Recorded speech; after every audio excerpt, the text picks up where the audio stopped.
Big. Oh, and hey. One time for SJ Arcade. I know he's been waiting for this one for a calendar year.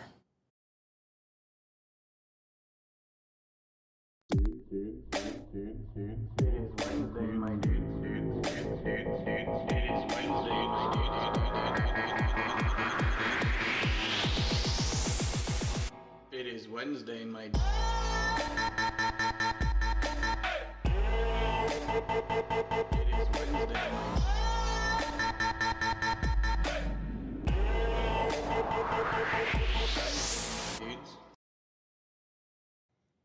It is Wednesday, my dudes. SJ was right. This goes hard. Yeah, it's sick. There's so many of them. I think that one's probably my favorite one. But there's so many of them. How you guys doing this fine evening? Let me click over to some walkies here.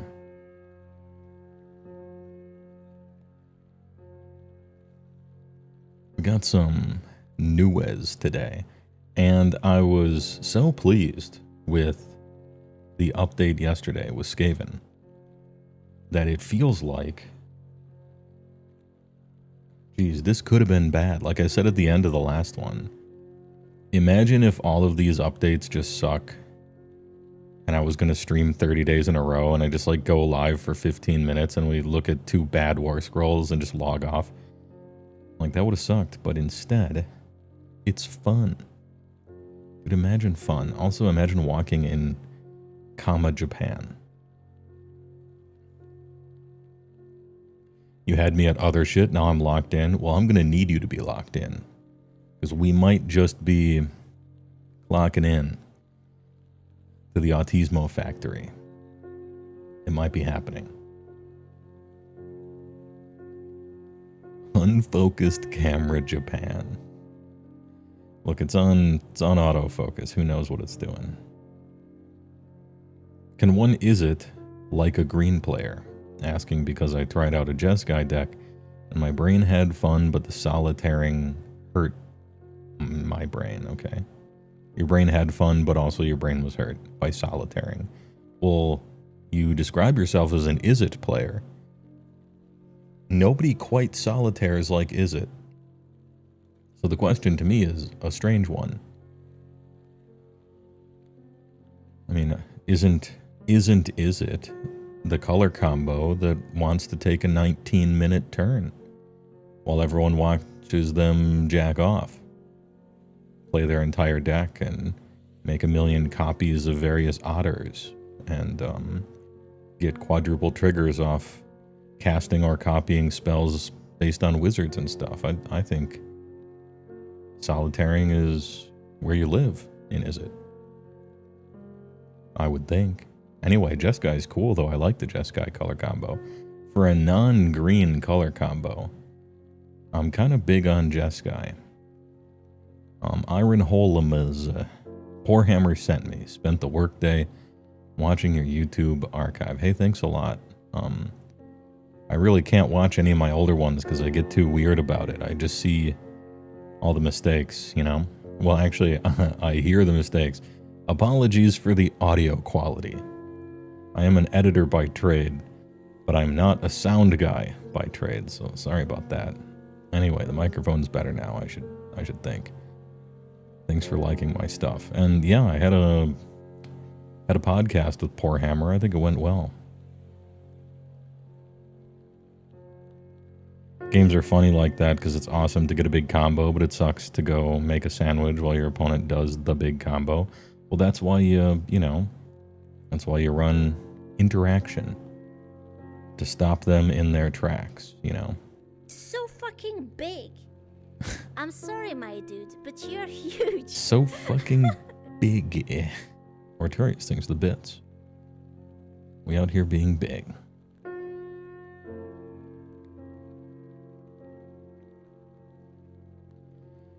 You're an engineer with a medical condition known as stupid ears. You are very resilient to bad audio. Well, all right then. Good job. As far as I'm concerned, quality sound engineers and or you know, whatever, boom operators, sound guys, all that stuff on set. They make magic. Goes into a box somehow, and it comes out great, and then I try to do it. Damn, it's almost like a trade that you need skills for. Anyway, you can always draw the wrong cards in the wrong order. And all you can do is put the good cards in the deck. You can't draw them on purpose. Sometimes you sit in the cuck chair and you watch the person combo off for 10 minutes, and sometimes it's you that are comboing off. That's the game. Just don't get salty about it. It's a good Photoshop. Thanks, I did it. I was born in it, molded by it. I was submitting to Photoshop Fridays before I was even a man. Although soon AI will replace me, which is unfortunate, but, you know, nothing you can do about it. Today we got Stormcast, which some people still refer to it as, on account of a famous typo that Games Workshop did themselves. Like, what was it, in a video, I want to say? It was either in a video or it was a graphic. It wasn't text. It was like an entire either graphic or a video where they accidentally typoed it as Stormcast. And to me, I never forgot. It was a good meme. Your ogre video from second ed got me into the faction. Fourth has been rough, but they're still your favorite army. I mean, it's the same for me, yeah.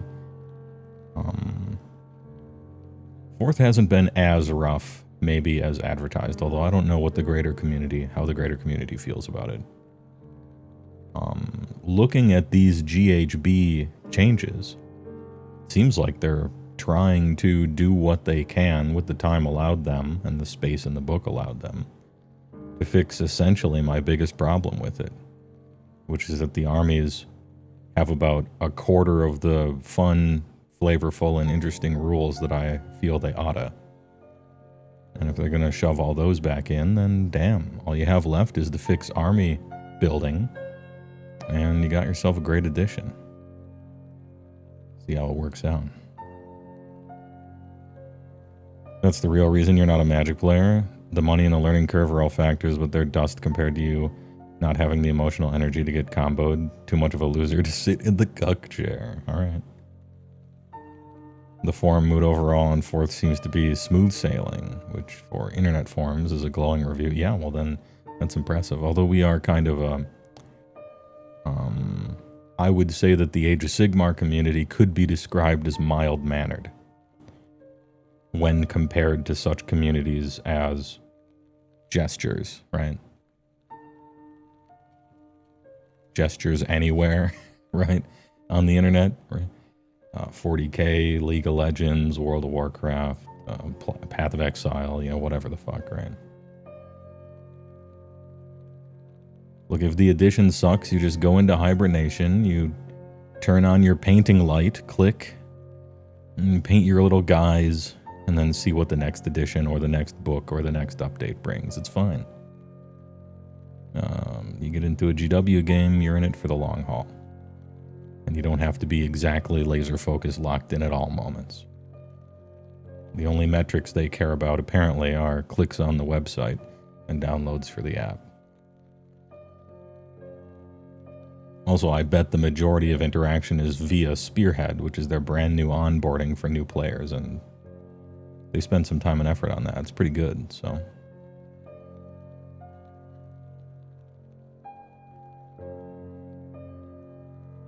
Yes, on the topic of not having the emotional energy to get comboed or just a salty person or something like that, I feel like it's healthy.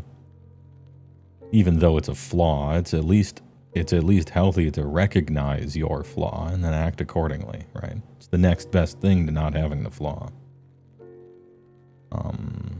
I don't know if I ever used to have it or not, but even if I did, it got beat out of me by being a magic grinder. You cannot get mad at losing if you're gonna compete on the big stage for 15 years. You got to get real comfortable with losing and figure out ways to steal lessons and improvements from the mouth of defeat. Because otherwise you're just wasting energy. What's the real goal after all? It's to get better.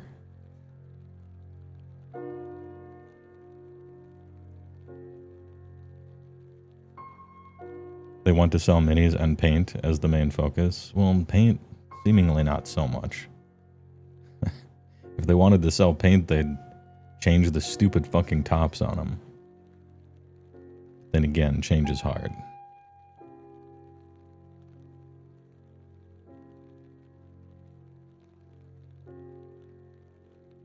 If they wanted to sell paint, maybe GW yellow would be usable. I mean, yellows are tough, okay?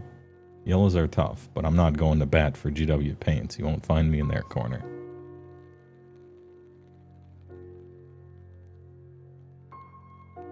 He kind of fell off with 4E release, but these new matched play options have you cautiously optimistic. It's basically the position I am in.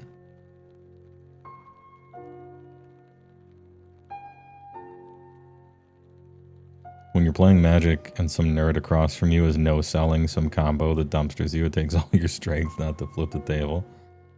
Yeah, I mean, a little bit of the, why are you attacking me? I'm just a little bean stuff can get annoying, I think, because it's so insincere. But I think it's just about become a meme in the community, which is good for it, you know.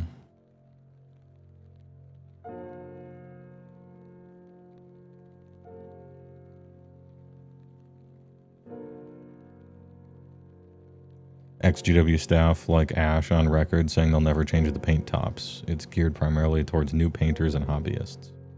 Yeah, which I think it's also bad for, to be TBH, but I think the idea is you use those tops, which means that you don't need a place to put the paint after you put it on your brush. I mean, you should, but like, you can just use that little lip, right? And so you don't, you know, asking a new person to get themselves a wet palette is, you know, going to reduce a certain percentage of, at that very moment, sales, you know? And at that very moment, brand new sales to brand new people is probably the vast majority of their sales ever, right? So, makes sense to cater to them.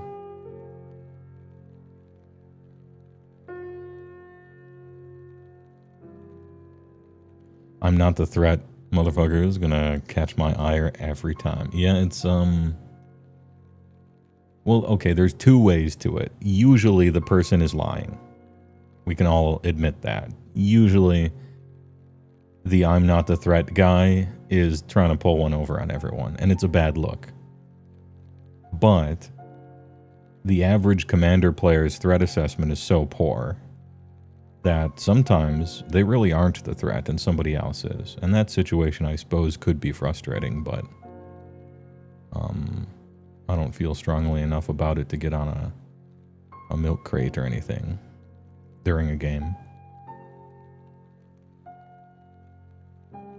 The more, like, overt social gamesmanship that happens during a commander game, the less I like that commander game in general. A little bit's fine, whatever, but explicitly making deals and stuff, to me that's cringe and I hate it. Which is why I hate CEDH, essentially. Because the majority of CEDH is that social gamesmanship, which I don't like, but it's neither here nor there. I like the deck lists, fine. Hell, I used to play Legacy. CEDH decks are just Legacy Singleton. That's fun. But as soon as you put 4 people into it, the entire thing becomes around, like, revolves around king making and when it is that you should find your place to try to go off without accidentally enabling someone else to win. And then getting to a stalemate where everyone kind of talks through it and accepts a draw or something disgusting.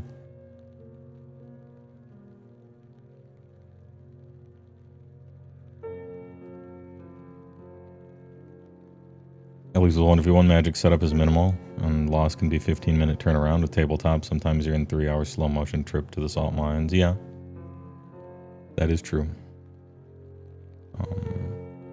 That's why it behooves them to not have non-games in AoS, essentially.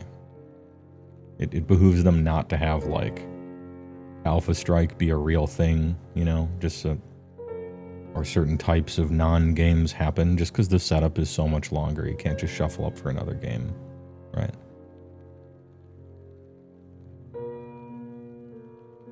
Hey, broadcaster, going to my first commander night tomorrow. I picked Magar of Magic Strings. I think he has a lot of fuckery which you like.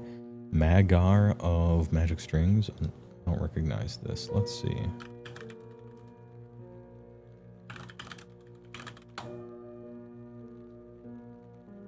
Oh, because it's an Unfinity card. It is Rakdos.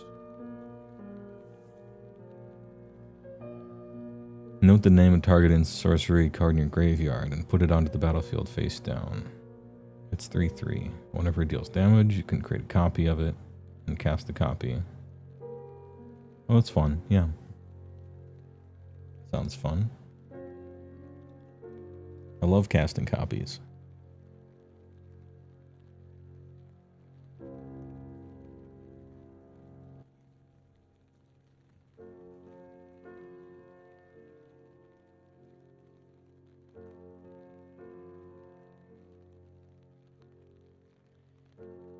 You have a couple commanders that are used in turbo strength commander decks, but you're a weak little novice, so getting targeted like you're saying stronger than UR has been and experience. Yeah, when you accidentally choose a powerful commander that you don't know about, but it has a reputation for being crazy, and sort of like inside out learning. A table narrative is part of any multiplayer game, commander included. Yeah. Yeah. There are just very quick and sometimes common directions that can lead that I don't like. Doesn't ruin it for me, it's just a part of it I don't care for. What do you mean? You're just a harmless little sliver player. Let me get just a few of your cards out. Hey, don't worry about it. I didn't even get to do my thing.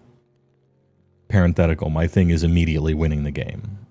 Yeah, no shit, you didn't get to do your thing. The moment you do your thing, you instantly win. Yeah, we stopped you from doing that. Commander culture, different from tabletop war games, that people try to get one over. You're on the table literally pointing out opportunities to your opponent. It is, yeah, well, Magic culture is very different than tabletop war games. Or at least GW ones. You know, tabletop war game, there's no hidden information. It's all public. And in general, you try to avoid gotchas at all costs. This is just a poor experience, right? But Magic is different. Magic is half chess and half poker. And so hidden information is very common. And the sub-games around whether someone has something or doesn't have something, or a subtle tell or a fake tell or whatever, what have you, is actually a big part of the game. And gotchas are the exciting hype moments. Oh, he had the counter for the counter, that kind of stuff. Which is fun, I think. It's a type of fun.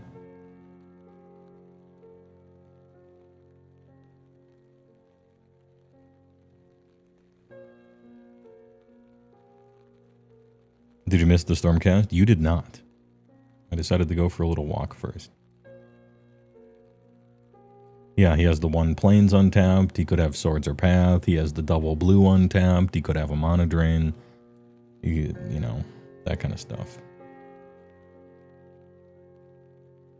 Top decking madness, miracle cards, that kind of stuff.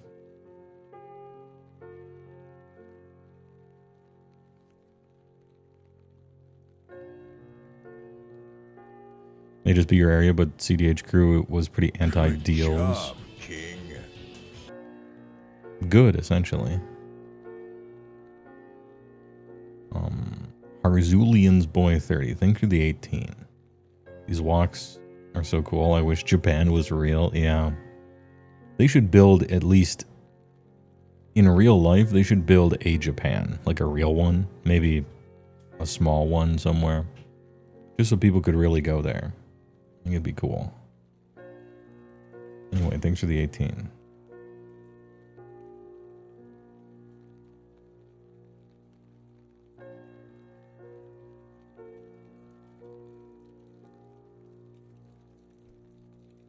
On Magic, something you're struggling with is why learning and listening, why play extra land per turn or make another land cards are so lowly rated.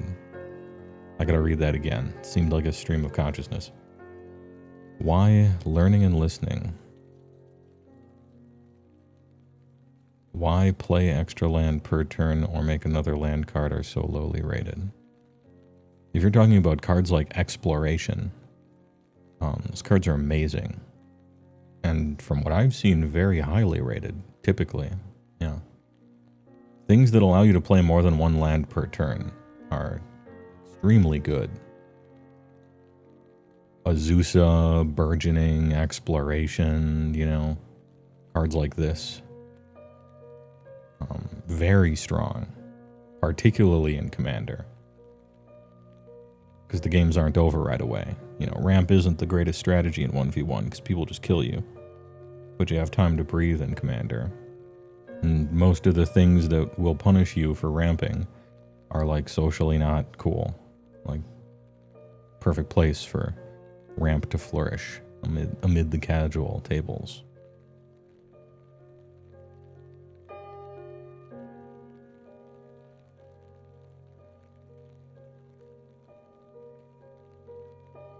Anyway, so I guess I disagree with the premise of your question. They are very highly rated, and they're great.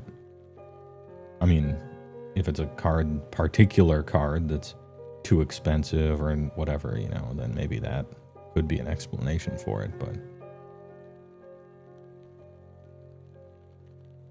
I'm playing Magic. Has anyone really been far, even as decided to do more look like? Yeah, the classic green text. Good callback. That's what, sometimes when I'm reading messages, it's like that, and I'm trying to not stumble over my words. But I'm reading it, you know?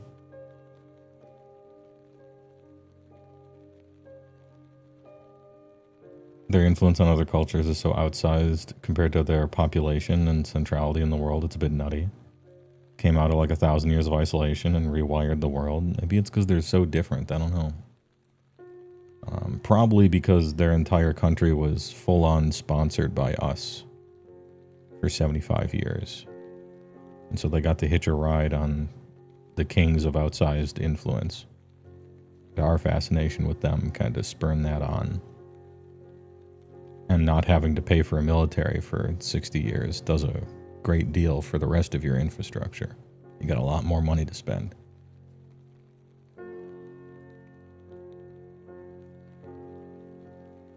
And I don't know, they did good work, man. They made Mario into anime. Hell yeah.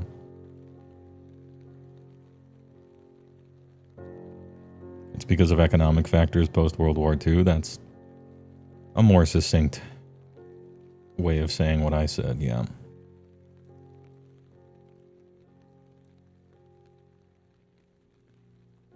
In which case I agree. It's all the cute stuff, yeah.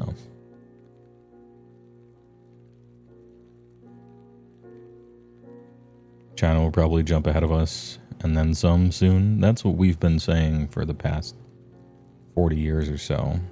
But current administration seems to want to kick that into overdrive for some reason. Oh well. My struggle has been, should I gotta add way more interaction to every single deck I have? For most pods, you find yourself wandering into a mostly playing super casually against friends' ears, getting frustrated by how much more interaction you're slowly adding in.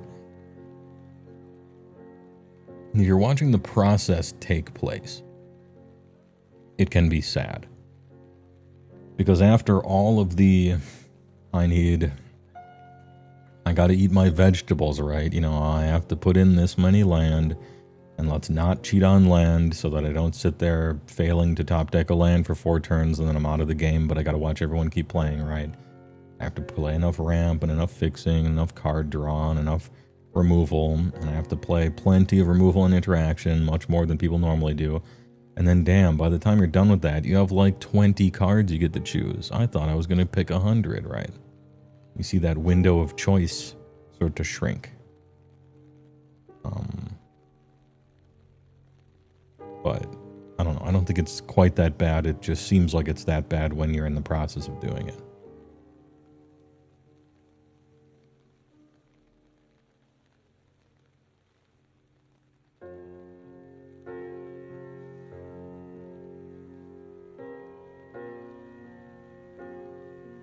He once ran a mono white deck with like 38 lands and proceeded to only have 3 planes to your name for 8 turns, and you won anyway. Hey. All according to Keikaku. But yeah, sometimes that can like get to people, you know.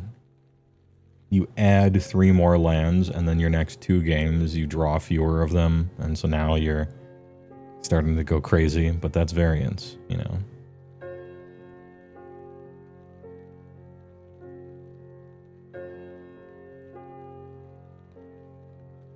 Luckiest unlucky game ever had.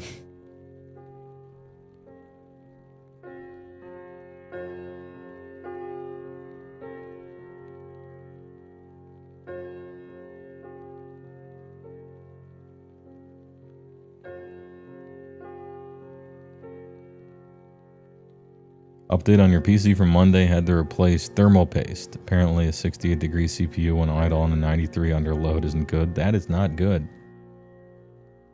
93 Celsius, yeesh. I don't know that I've ever had to replace thermal paste, but I guess I don't keep computers quite that long. My average computer life is like maybe 5 years or 6. And again, I kind of got to keep up with the times for editing.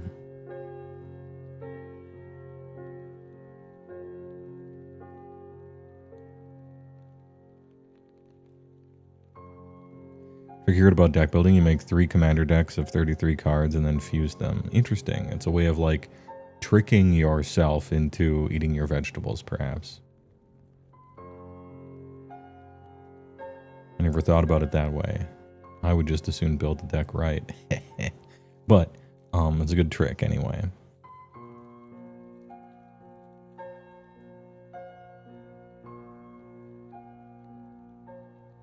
What gets you about Japan is how they still have so much traditional production going on.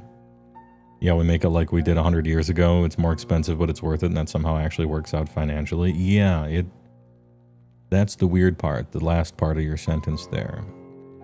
I feel like if we did that, the place would just go bankrupt instantaneously. They would actually explode.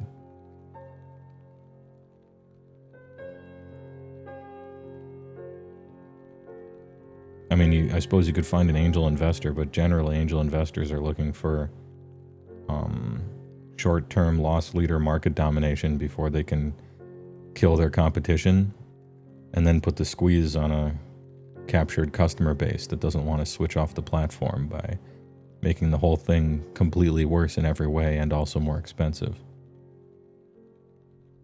Until finally no one wants to use it again, and then repeat the process.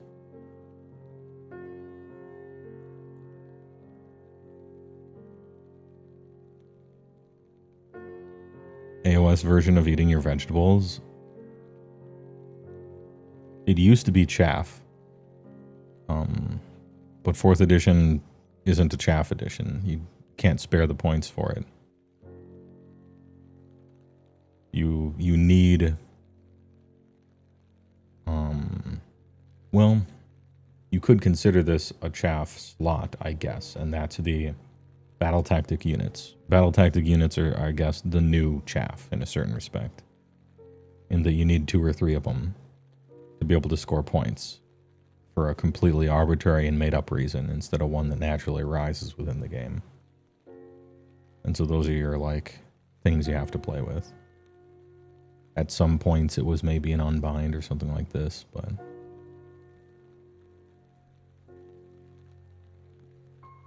the way shit got done in America 100 years ago just sucked. Typically the same, yeah.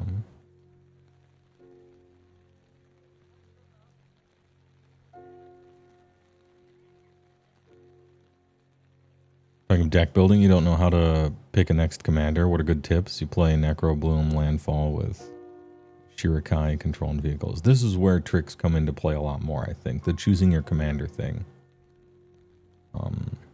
That one's different. You can start building a commander deck in a whole bunch of ways. You can like almost finish it and not even have chosen a commander yet. Depends on what your build around me is. If your build around me is a particular interaction you like for instance, I like Dredge. I want to be a Dredge deck, or I like Surveil. I want to be a Surveil deck, or, you know, I want to play on everyone else's turn, so I'm going to play all flash stuff and things that untap my land every turn, or I want to play elves, and I like elves, and so I'm going to play every good elf, right? You can build it kind of from the ground up that way, around that, and then just find the commander that fits that the best. Start dragging cards in to see what colors it happens to be, and then look for a commander. You can go top down if you want, choose a commander that's really interesting and build around that if you want. That's fun too, but there is a danger with the top-down approach. Or, it's not really a danger, but if you build too hard into the top-down approach, you can accidentally your way into an entire commander deck whose commander is scary, and people want to kill it whenever it lands. And then the rest of your deck doesn't do anything if the commander is not out. And then you sit there essentially doing nothing for the whole game. Or it goes around the whole table and 3 30-year-olds don't have one piece of removal between them, and then you just completely win. And so the game instantly ends. And I feel like that type of commander is just a bad choice of type of commander. Everyone wants to kill this, because if I'm allowed to untap with it, I instantly win, which just produces bad games.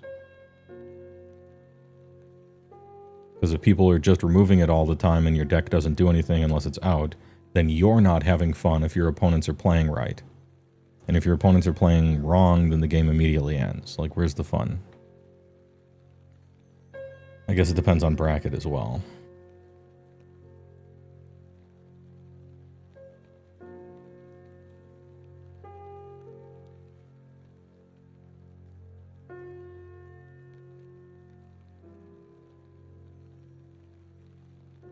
What else is cool about, or what else is another way of picking a commander? You can also just pick your colors, right?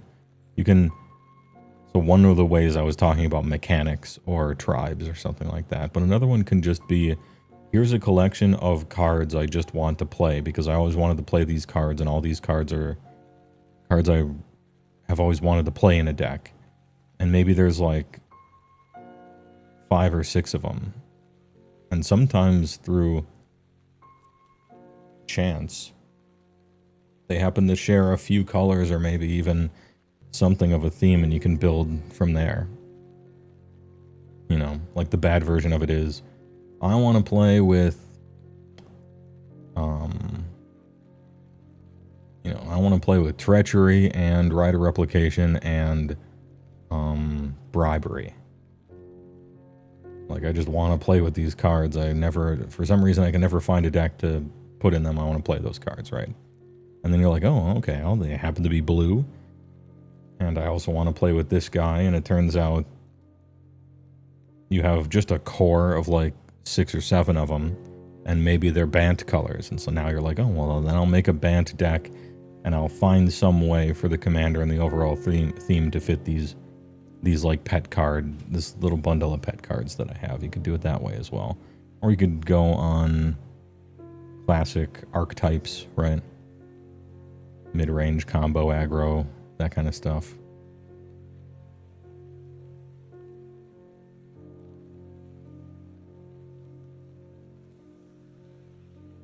When green decks aren't in vogue, do Magic players post "It ain't easy being green"? Green decks historically are bad, but in casual they're amazing. So I'm pretty sure somebody said it ain't easy being green. a few times over the years. AoS would be a good isometric RPG game. They just get away from table and VR games.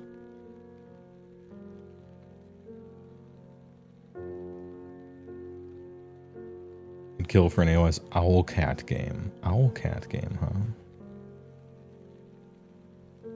Sounds like a Nicole Bolas deck. Oh, yeah, maybe. Or Sauron or something like that. Go a few different ways with it. What type of deck does black-white make stereotypically? Aristocrats. In fact, it's so saturated with aristocrat effects that it's frustratingly hard to make anything but aristocrats in black-white. And so if you like black-white for various other reasons, but you don't want to do an aristocrats theme, it's actually annoying to build anything. But if you like aristocrats, then perfect colors for it, just about. Rakdos also good for that.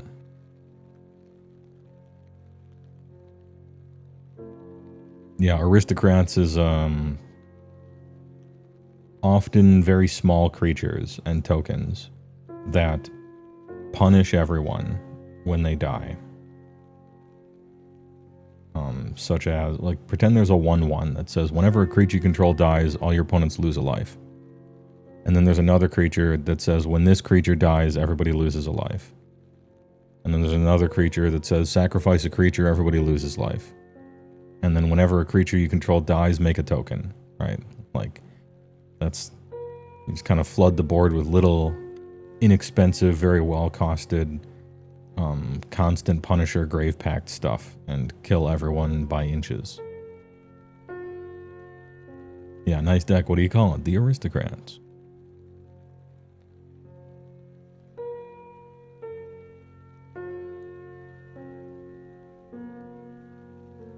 You don't really play Magic, but you've been hearing about Swords to Plowshares for a long time, having just looked up what it actually is. Is it good because it's cheap, fast, and exiles? Yes, yes, and yes. Yeah. 1 mana is basically the cheapest you can get. Targets anything, no restrictions. It's an instant, which is extremely important. And exile instead of destroy is also extremely important. The life gain is mostly irrelevant in Commander, but sometimes the life gain is actually relevant such that you could Swords to Plowshares your own creature in response to dying. So sometimes it might actually be able to save your life in a pinch, or if you want to use Necropotence more often. They never made a better one, and it was in Alpha.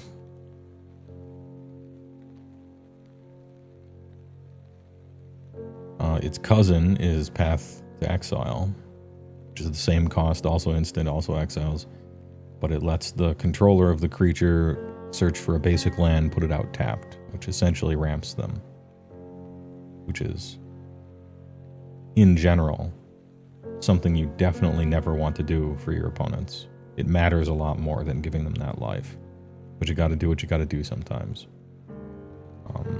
Much like Swords to Plowshares that could be used on your own creature not to die, you can also path your own creature to ramp one if you're super land screwed. But that's a very embarrassing play. It's so embarrassing that it's not really a reason to run Path to Exile. Like, it shouldn't be in your consideration. For the most part.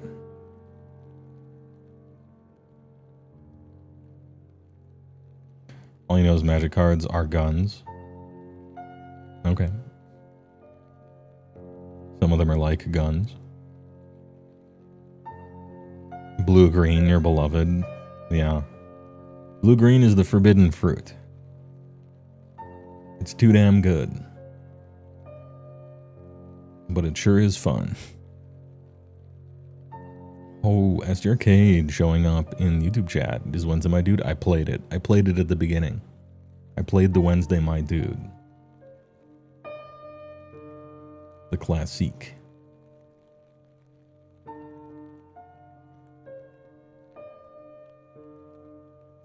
black white spirit decks any good. If they're aristocrats, yeah. Spirit tokens are decent for blocking with because they fly defensively. But generally, if you're trying to make a spirit deck, you have an aristocrats deck with a sub-theme for the most part. I'm not saying this in a bad way, just that's kind of how that is. You're almost certain that you told the Sealed Arabian Nights for gun trade. Oh yeah, I remember that. You did tell that story. I remember it.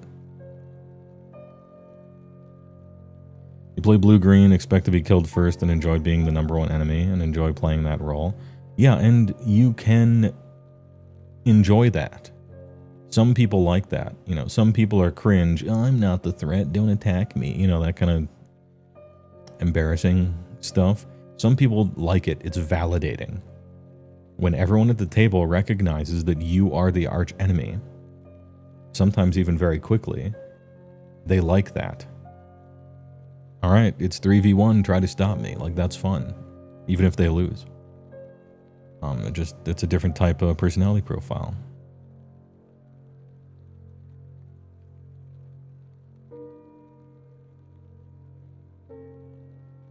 You play blue-green, just queue up the Mario thwomp grunt in your phone for the inevitable.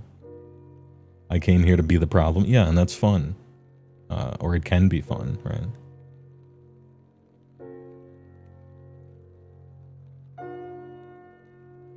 You get killed because you're about to win. You feel respected. I mean, that happened the other day. You were just about to untap and actually win the game. At that moment. And I cast a Rakdos Charm. And that ended that. But had I not had the Rakdos Charm, then you would have just untapped and won. It's true.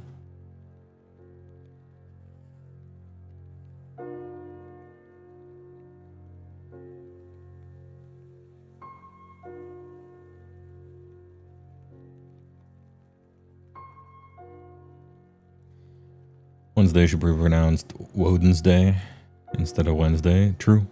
Yeah. Because it's a, what do you call it?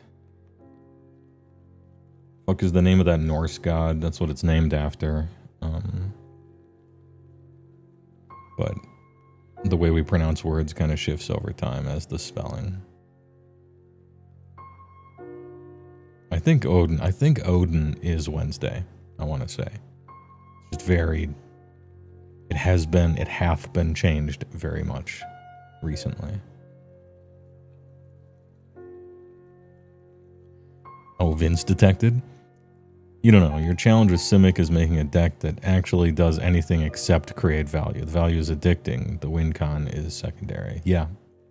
That's really, somebody described it to me once as, when you're playing a Simic deck, the deck inevitably rewards you by playing Magic with being able to play more Magic. When you're playing Simic, you play Magic, and then all the Simic cards, they let you play more Magic. But all of them really only ever do that. And so when it comes to almost anything else, Simic's kind of like, what? I thought you wanted cards and land and stuff. You want to play more Magic, don't you? How do I win? I have one copy of Cyclonic Rift, I guess. That's it. That's it. And then I played Coma, and just, I guess, maybe this will stay out for a turn or two. You gotta love the churn with that one. And that's also kind of the problem that Sultai has in a certain respect as well. You just add another zone to your churn of excess Magic being played. You just add the graveyard to it now. But it's so like generic value good that your King Dirtle grotesque value engine, which I typically like.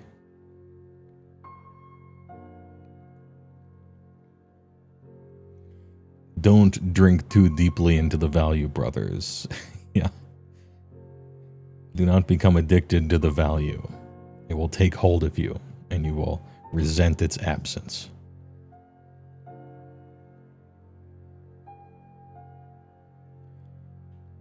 Yeah, Wednesday is Odin's Day, and Thursday is Thor's Day, yes. There's a really cool Harvard YouTube video that's only a few minutes. It's saying that a few different sentences switching every 50 years, the challenge is how far back you can go and still be able to understand what someone is saying to you.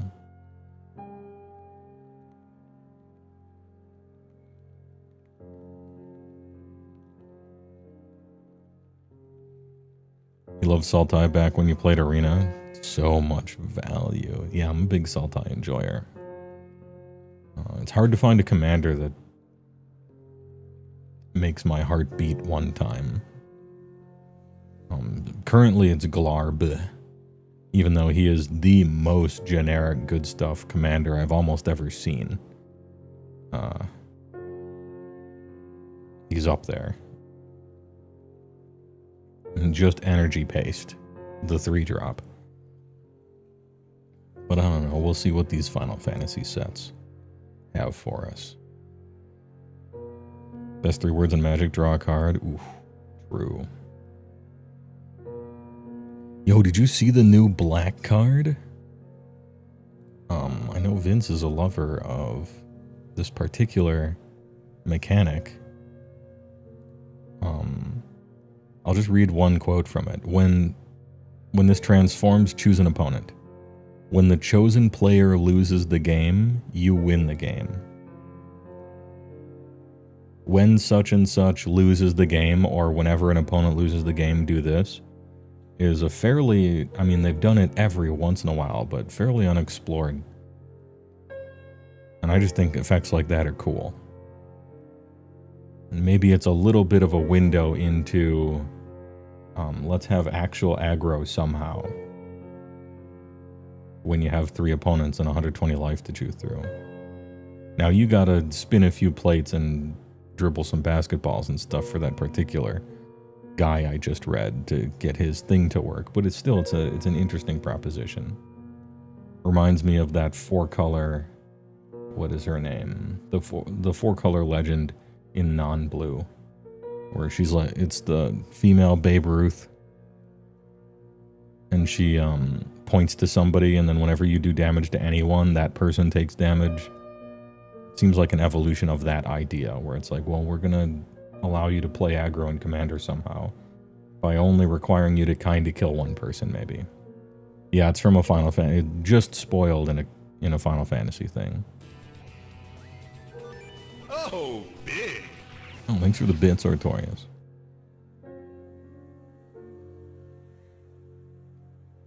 You have a bad tendency to gravitate toward tribal theme.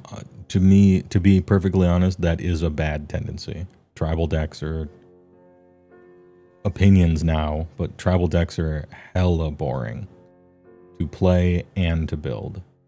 But that's my personal taste on the matter. It's like, oh, I'm going to build a tribal deck. Okay, it's elves. What are the already solved exactly 19 best elves in the game? Oh, these. All right, put them in. All right, we're playing the elf deck.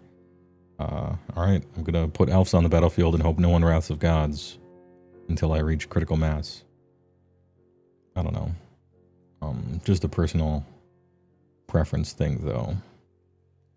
Tribal seems to be very popular, but I am not interested.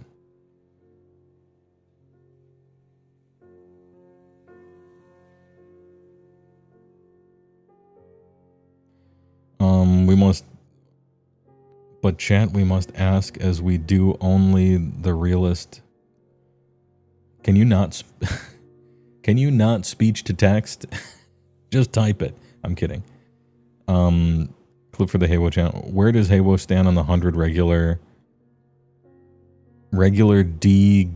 degular dudes versus a male gorilla, no weapons, open field arena? How much can the humans work together is my first question. Regular dudes as in men? Are they the average American, or are they kind of in shape? How much can they work together? I'm assuming no tools and stuff. What kind of gorilla?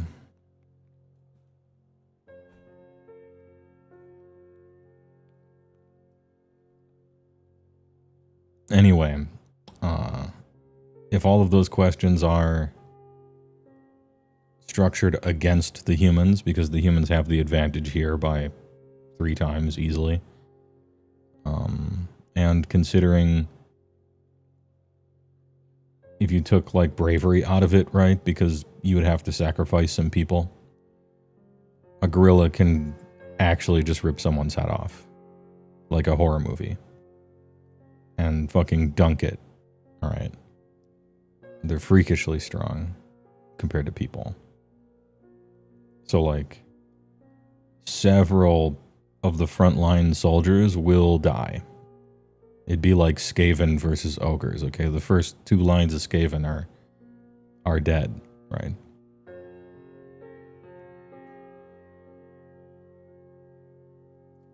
About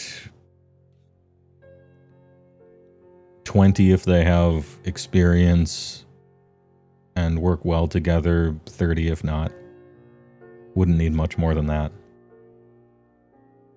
But that is a lot. You'd lose several, but you'd get them.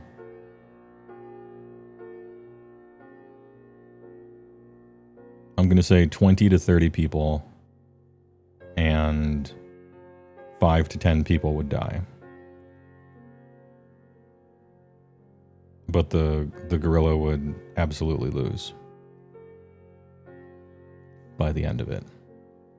Unless they were just civilians and they didn't realize they were supposed to fight the gorilla on purpose, then they would just run away and a few of them would die, right? Anyway, great question. Luckily, it's a gorilla. If it were like a predator or something, you know, things might be different. Or like a more powerful creature.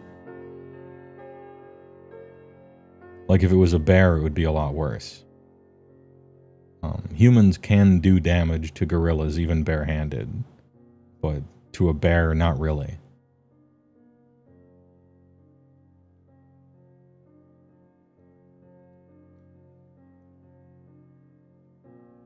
Bear would just kind of get bored after a while. Also, gorillas have awful stamina. You could tire it out. We've evolved for stamina and big brain social stuff, teamwork.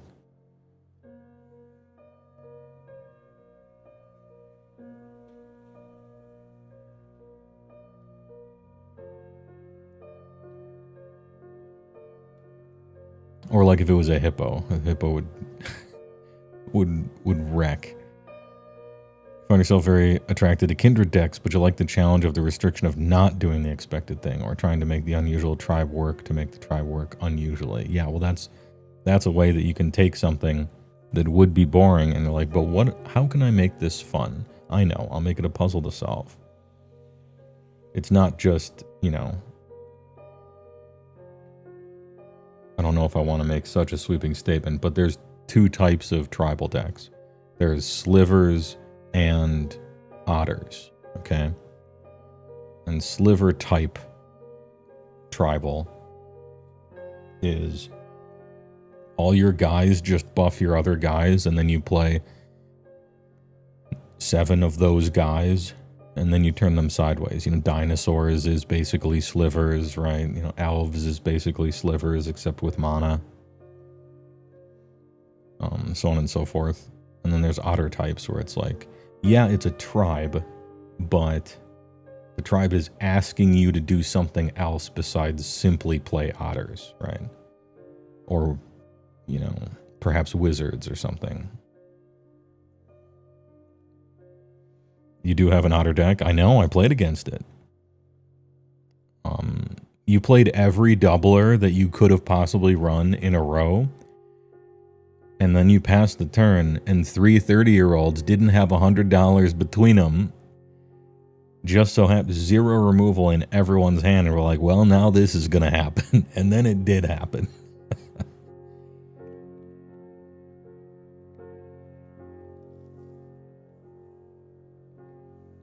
Anyway, those were some good games.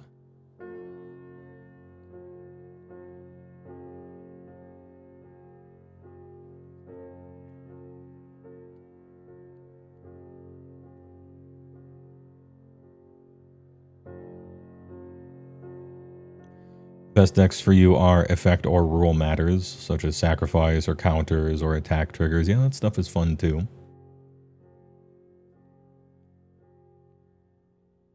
You know, themes are nice.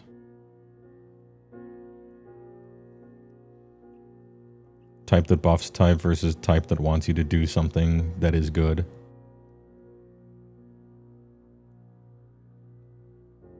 You give the gorilla the edge just because you think most people will break after they see the first guy get their head ripped off. Yeah, that's probably true, Jackson Bernard. Like, the crowd of people would kind of turn into a crowd of civilians running away from, like, an angry bull or something, right? Like, that's how people would react. I think the way the question is phrased puts me in the mindset where the people somehow got put up to it. You know, like they understand they're in the Colosseum. This is how it is. They've mentally prepared themselves for it, just as the gorilla has, you know, because a gorilla would just also probably leave. You know, I don't know that a gorilla would run across an open field at 30 humans. Right. So we're putting each of them in a certain mindset to do this in the first place.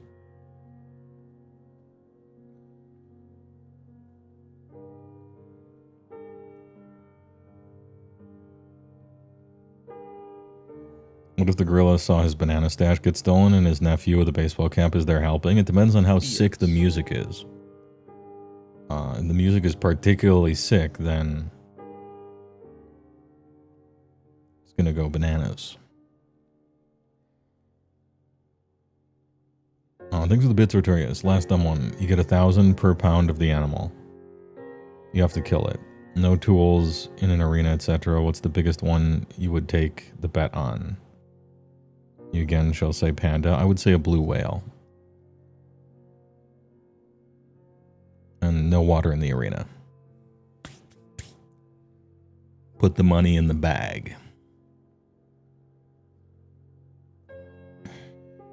Thank you, come again.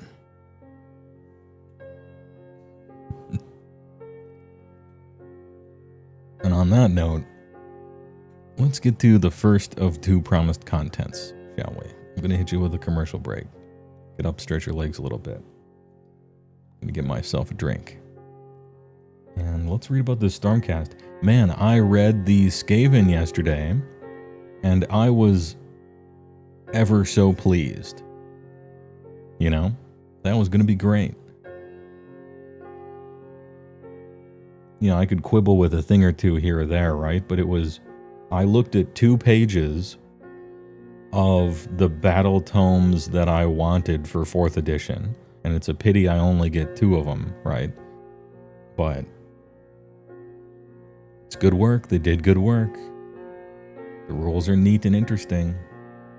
And good. Not all of them, I guess, but anyway, I was fairly positive on the whole deal. Let's see if they can muster the same thing for Stormcast. If they can, then this streaming literally every day for the next 30 days is going to be a lot more watchable than in the alternative timeline where we just look at 2 rewritten war scrolls and then they suck and like, all right, see you tomorrow.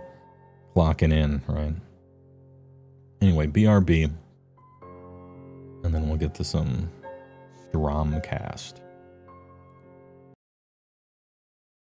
Mr. Owl, how many licks does it take to get to the Queen. Let's find out. Let your fingers do the walking. I'm Mr. Buckets. Toss your balls on my top. I'm Mr. Buckets. What do you get when you press on a can of Noxema? Great balls of comfort. You get I I can't believe I ate that whole thing. Oh, well, I heard that before. Unjustifiably in a position that I'd rather not be in. I'm calling paramedics and your family, Mr. Miller. You can make this creamy cheese sauce in seconds with American cheese and Cream. mushroom Lipton cup of soup. And you thought cup of soup just made soup. Oh, yeah. Cream in the World Wrestling Federation. Wait a minute, friend. And there is More real meat. You'll be glad we made him taste better. And so will he. What can you do with cream. you can't do with any other wine? Know why I refrigerate? Because my friends love to. Cream. This setting should indicate that we know how to... Cream. Hello, darling. C'era Lambrusco, Bianco, and Rosato have such a bright Cream. taste. Every sip said Cream. Their wine list is first rate. All it says is, You know that I'm the cream. What a cream. To taste.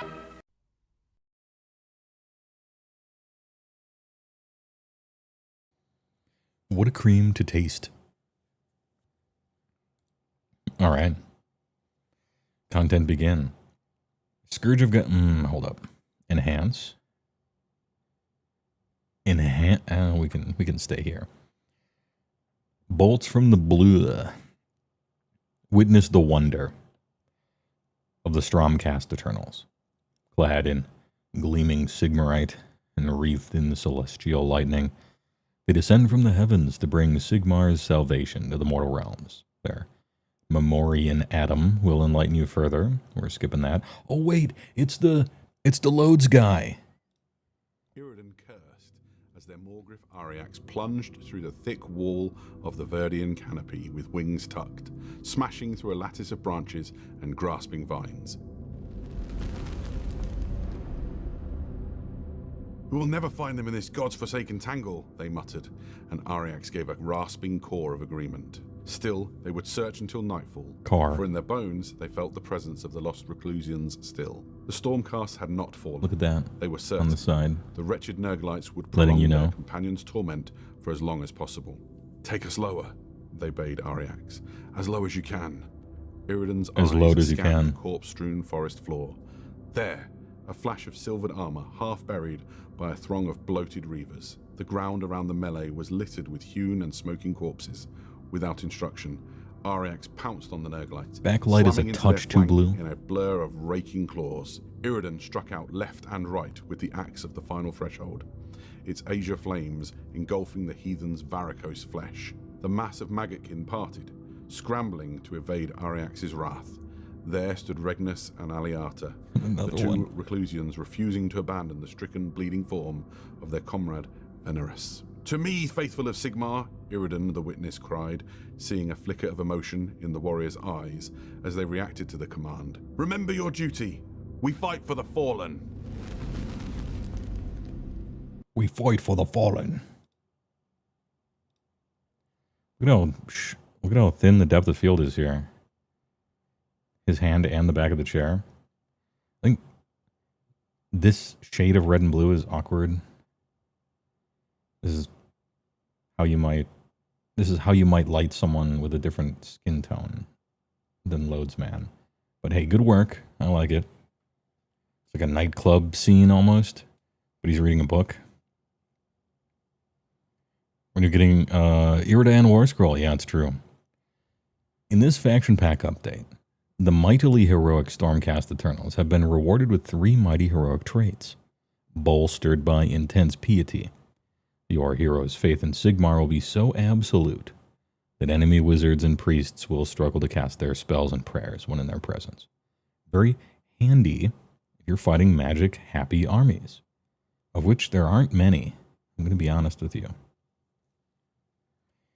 Then there's Hour of Glory, which is like their finest hour, but much longer. As in, you can use it all the time. Our favorite, though, is Legendary Tenacity. When your Stormcast hero finally falls in glorious battle, they do not turn into lightning and return to Azir. Instead, they get back up and carry on fighting. Okay, so it's one of those, when the thing dies, it comes back to life. Probably on a die roll, which makes it awful. Just once, mind you, don't be greedy, but it could just be what you need to turn the tide of battle. Alongside the trio of traits are a triad of artifacts. Drum roll and dramatic voice. Oh, ahem. The relics of Sigmaron. All three are flag, banner, or beacon-based wonders, making for excellent modeling options on your heroes. The Banner of Sigmar can be slammed into the ground to prevent your opponents controlling objectives while they have no units contesting them. The Sigil of Morda, most likely crow-shaped, nullifies enemy commands and rampage abilities used in the combat phase. Like the sound of that. Well, the Beacon of Azir can be used to chant a prayer or cast a spell automatically.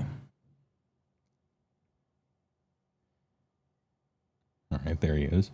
To round out today's Wondrous Gifts for Sigmar, there's also a new Scourge of Ghyran War Scroll for Iridan the Betrayer.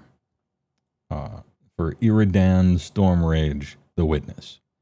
Entering Ghyran has clearly had a positive effect on them because they now inflict more damage than before, while their resistance to enemy abilities is also increased. So, inspirational is their faith that nearby Stormcast from the Ruination Chamber become harder to affect with enemy abilities, and more deadly in combat if Iridan demands it. Lastly, we're still going.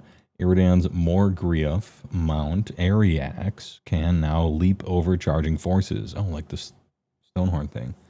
Leave them confused and disoriented, and peck at them from the back for good measure. Caw. Alright, so we got Iridan 320, any 0 to 1. This is handbook fact number 1. Ooh, we got facts. Alright. It's a box, not a book. Okay, technically there is a book inside the box, but this gorgeous new format includes so much more. Alongside the book, you'll also find new battle tactic cards, battle plan cards, manifestation, war scroll cards, 6 fancy objective markers. So much exciting content, so little space to explore it. If only the internet was infinite. Just have to come back another day. Yeah, well, click here tomorrow.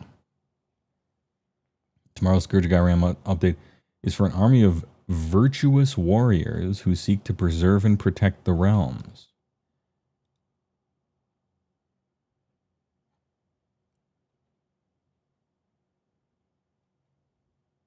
I can't think of an army that fits that description. I can think of a few armies that would like to think they fit that description, but I can't think of any that really do. They do smell slightly odd, though. That's what I was thinking. It's Flesh Eater Quartz. Hey, all right. Let's look at the changes, shall we? You can pick a rogue trait. Enhance. Oh, that didn't really do anything. All right. Stormforged qualities. Hero only. Legendary Tenacity. The first time this unit would be destroyed before moving it from play, roll a die. On a 3-up, it's not destroyed. Remaining damage points on it have no effect. Then heal it. I hate it. I don't like this. Essentially a once per game on a 3-up, right? And it's the sort of thing you take that, I don't know, like has such a, it has so many opportunities not to matter or do nothing that I tend not to like this type of thing. Yeah, another Phoenix Gem. And you put the thing at like 2 life, depending on what army your opponent's on, how many phases they can produce damage in.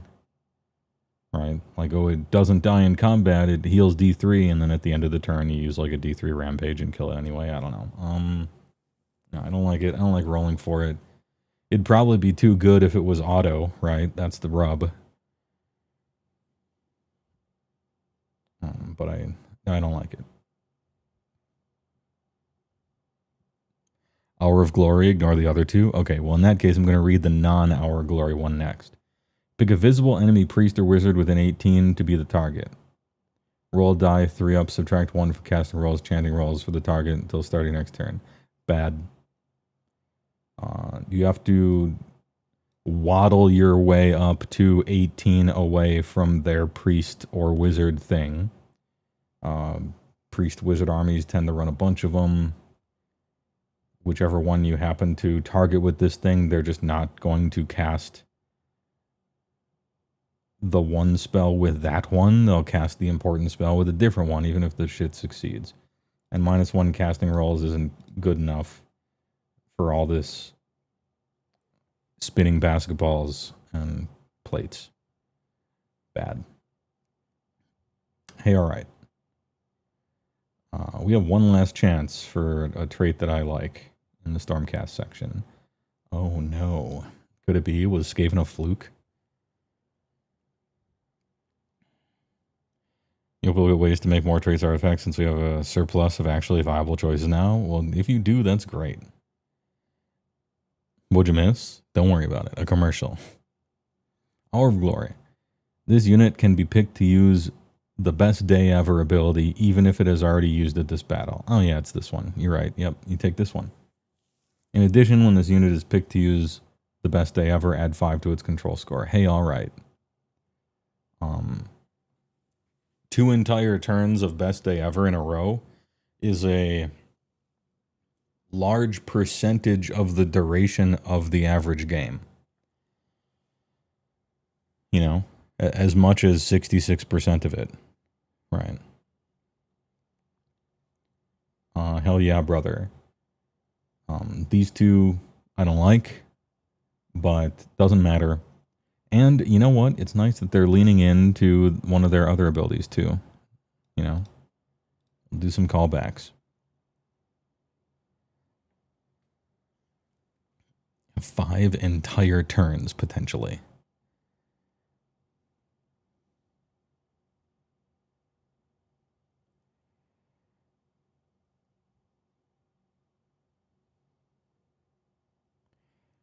You can use it every turn. Oh, I need to read this closer. In my brain, I'm like, you can choose it an additional time, right? That's how I read this the first time. I'm like, you can use it twice instead of once. That's not what it says. It says your little like your little guy, your little Star Drake is just like, yo, check this shit out all day, every day.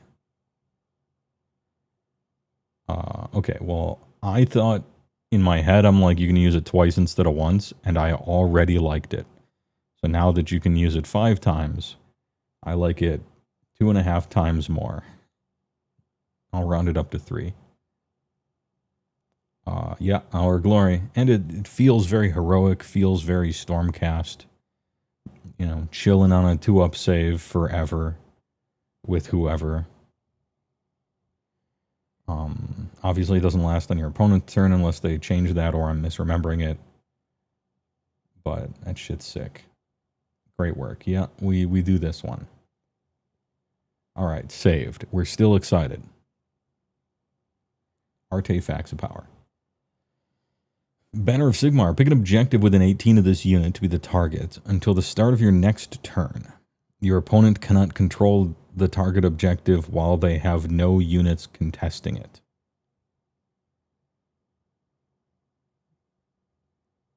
Interesting.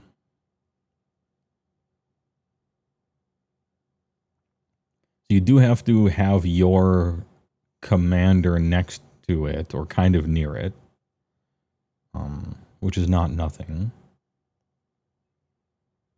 Until the start of your next turn. It is once per battle your hero phase. It does auto work.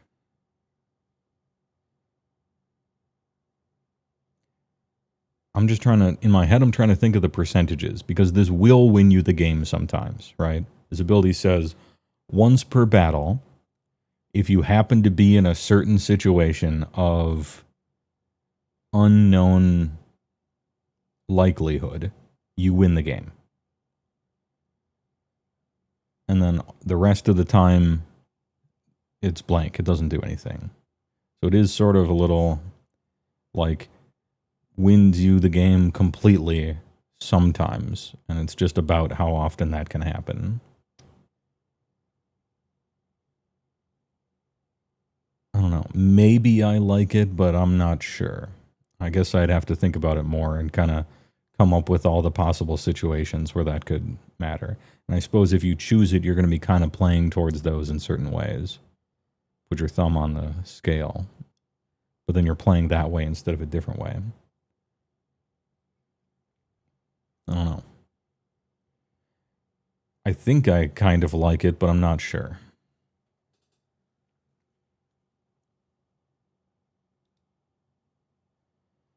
Side note, am I crazy for this take? Or, alright, behold, a hot take. This is how the whole game should be. The quality of life went too far.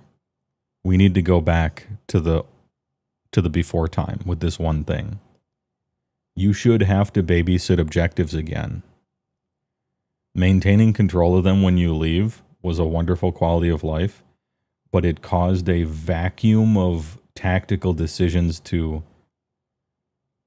form in the game that we artificially shoved battle tactics into.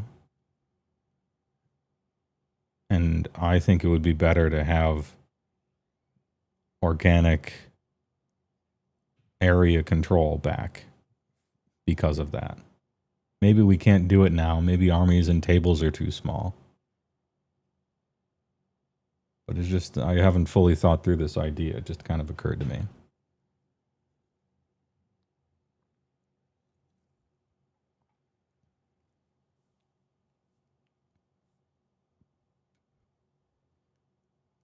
Anyway, once per battle on your turn, sometimes you completely win the game, otherwise it's a wasted choice.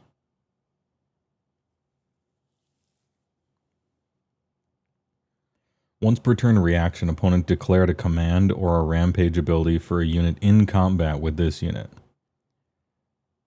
Sigil of Morda. Roll a die and a 3-up. The command or rampage has no effect. Oh, it's RAR. Except better, because it's rampages or commands. Yeah, amazing. Especially because in Stormcast specifically, you can put this on a unit that actually matters, right? You have the opportunity, like you're playing heroes that are not named heroes, that are also like monstrous dragons and shit that you might play anyway. Yeah, giving you 1.5 times better roar is sick. Okay, 2-up save. Like, 2-up save Stardrake thing that that people can't get extra rend against because when they try to all-out attack, it just doesn't work. Potentially, massive, like, hero hammer anvil centerpiece thing. Cool. And this is like a build around me then, right? Because you're choosing that, and then you're like, oh, I'm going to juice that up, and then now you're sort of building the rest of your army around doing that. What a thrill. I love the idea of, here's an ability, and so if I lean into it, I build the army in a different way than I might otherwise have. That's good. More of that stuff is great.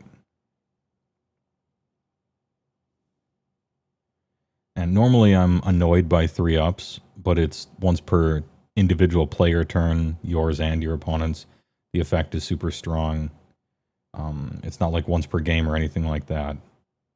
It's fine.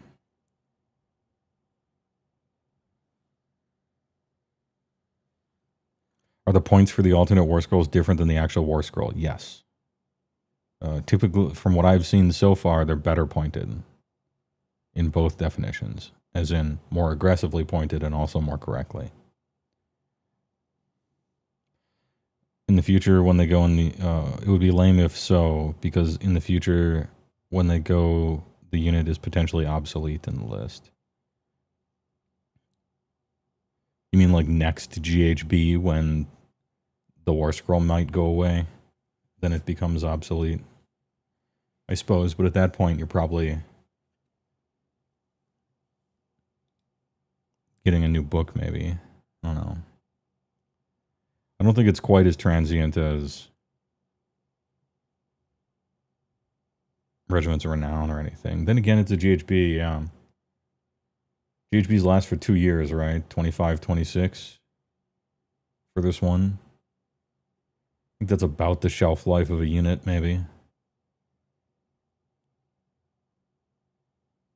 But yeah, it would be nice to have more staying power on stuff like that.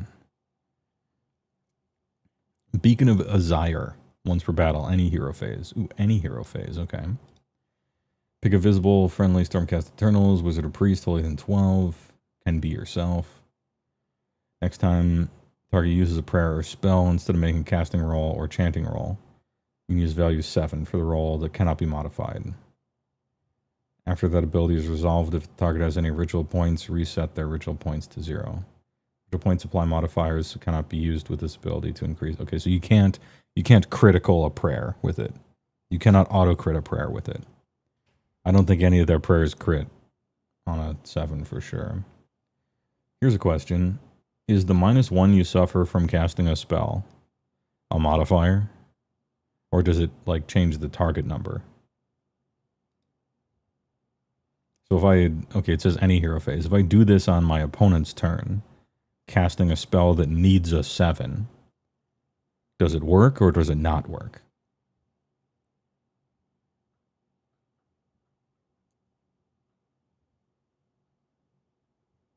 Only prayer that crits is Iridan's, and yes, -1 off turn is a mod. Okay. Nice. This is great, this thing here. Magic is too random in this game already, and prayers require too many action staircases for your payoff, generally. It doesn't mean either of those things are bad, it's just annoying. And there is nothing quite so powerful as a guarantee that you can push the button and just make sure something fucking happens for once. Really good. Really good. Okay, Our Glory, excellent. The other two, don't like them. One of them's actually bad, the other I just don't like.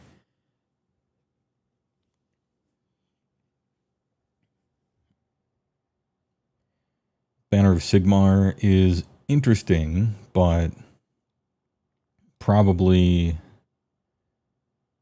not takeable. And when it is, it's weird because it just wins the game or does nothing.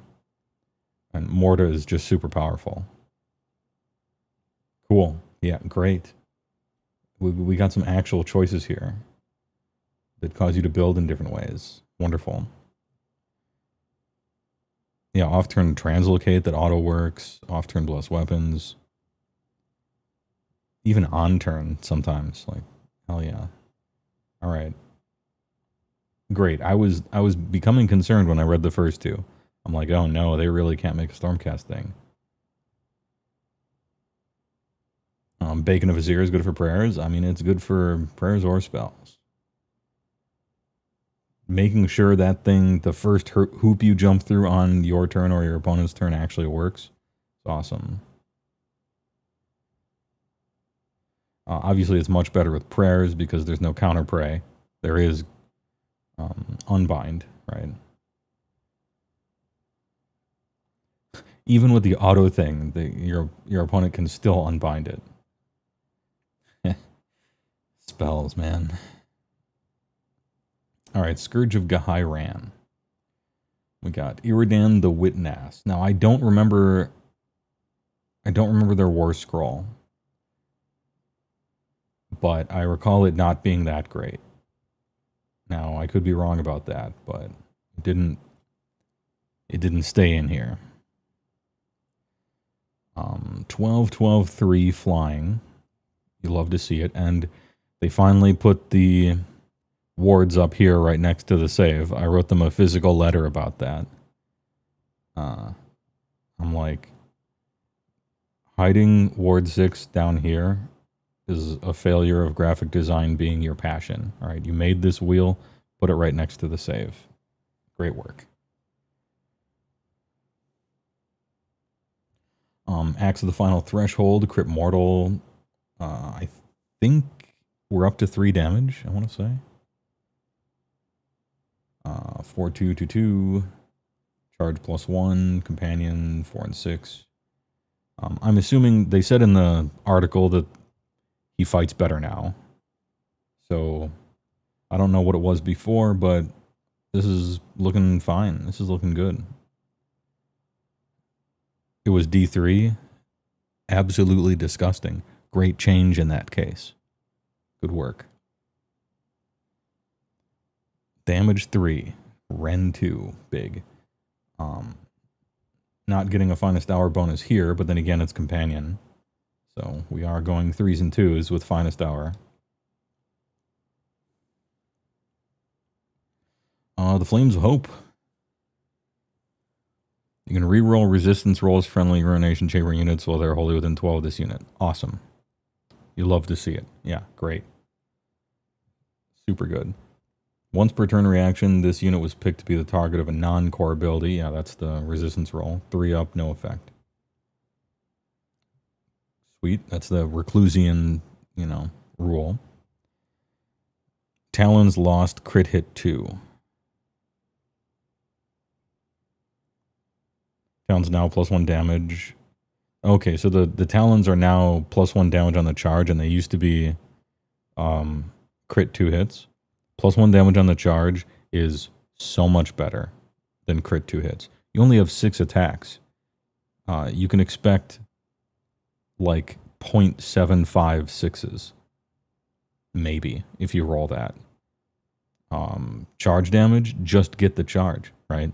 And then it's all +1. Yeah, much better. Much better.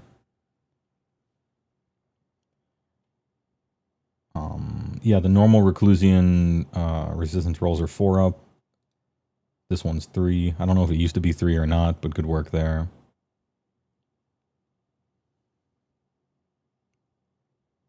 Guardian of the Final Threshold is not the once-a-turn army ability. Oh, okay, so you actually get 2 of them then. Oh ho. Well, you might not get 2 because it's a reaction. And so you might have to choose which one you're using. But your buddies can reroll their resistance rolls in any case.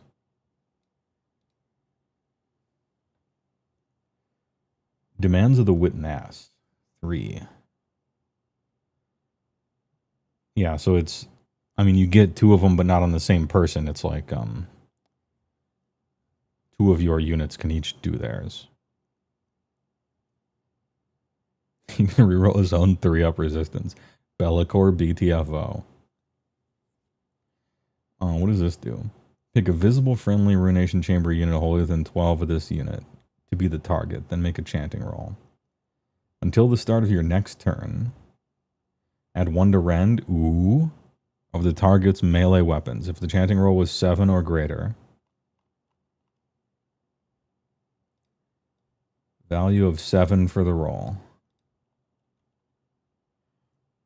Ooh.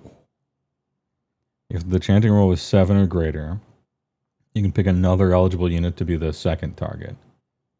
Oh, that's good. That's a nice one. Has to be a Ruination Chamber. Okay, no big deal. Auto twofer, huh? Fun detected and allowed? What's this?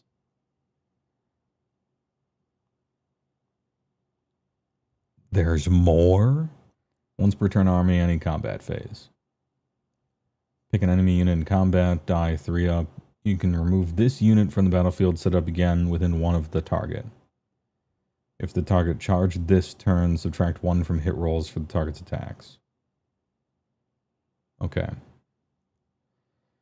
So on your opponent's turn, they use their stuff first, and then you use your stuff.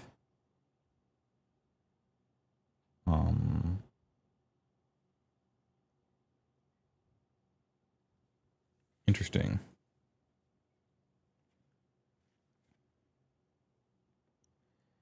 Okay, so for the suplex, because this is the first thing I think of is the suplex. You'd be switching places and then switching back. Like a a Gargant comes in there and suplexes you off the objective, and then you on Wings of Death back onto the objective. Which is sort of funny. And on their turn, they get screwed. And on your turn, you get screwed. Well, at least there's an easy way of determining that. Interesting. Hey, all right.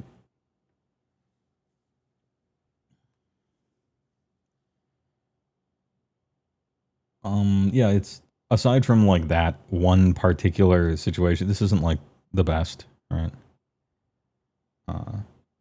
Fairly minor ability. You have to get charged for it to even come close to mattering, really. But it's like kind of neat to perfectly reposition sometimes, I guess. And if you get got somehow, you can at least issue someone a -1 to hit you. He's a priest 1, of course. I mean, they couldn't make this thing too good. Look at the rest of the shit the guy does.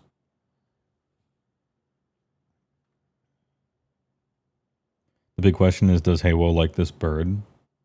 It is a fine mask. It looks like it doesn't make noise. It's alright. You know, I don't like birds, but it's cool that it has an executioner hood.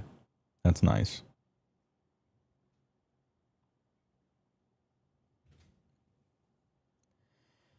Gatebreaker bird.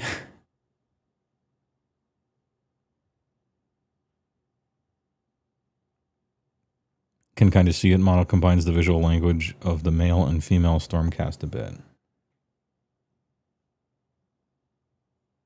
Does it?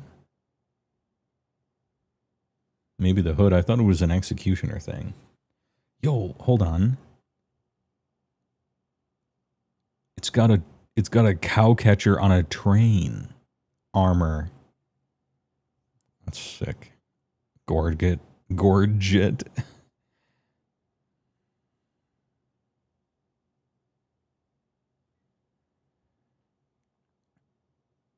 The heart reference.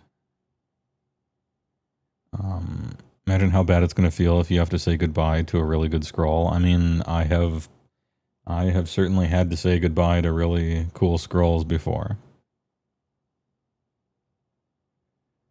Yeah. This is great. Awesome. Love it.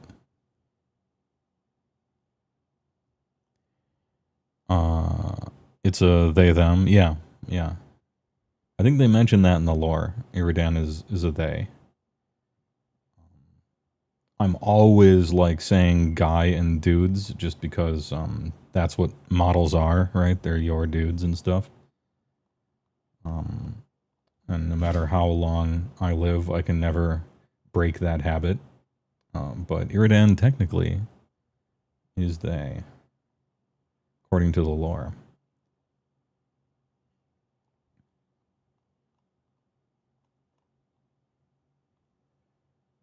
Dude, this is sick. Alright, well, we got 2 in a row. I thought Skaven... I was hoping Skaven wasn't going to be like a fluke, right?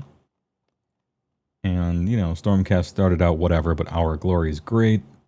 Banner of Sigmar might win you the game or be useless. Sigil of Morda is fucking sick. Beacon of Azir is great. Spikes love this. This is a straight up spike thing. Once a game, make a single choice that the dice can't screw you on. You love to see it. You're down the Witness, pure upgrades everywhere. And it's always a shame when a wonderful looking model isn't that good. And so anything we can do to fix this is fine. Damn, 2 days in a row of good shit. Thumbs up. Can't wait for the Ogre stuff. Tomorrow is Flesh Eater Courts. I wonder what they're doing with that. A new Crypt Honker War Scroll, perhaps. Way higher hit rate for cool rules compared to pre-SOG 4E rules in general. If I could extend an olive branch, it's clear that within the battle tomes and the indexes, They were working on a whole bunch of extra stuff at the same time. And with the GHB things, it's possible that there's less on their plate.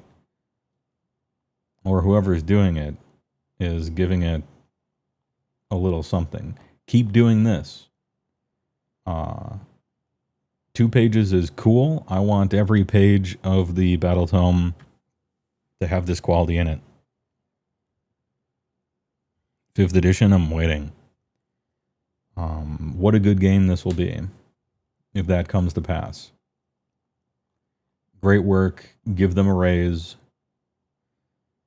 You'll love to see it.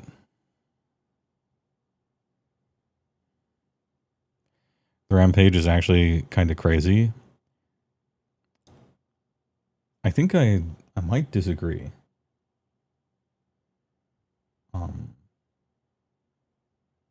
Crazy, no. Useful sometimes, absolutely. I don't know that I'd go so far as to call it crazy. The really cool part to me is that you're not rolling dice like the Frostlord one. You actually just get up and put it within 1 inch of the target, right? So if there's some huge blob of guys, you can actually just put it wherever, technically still in combat with that kidney-shaped blob, right? Which sometimes could be super cool.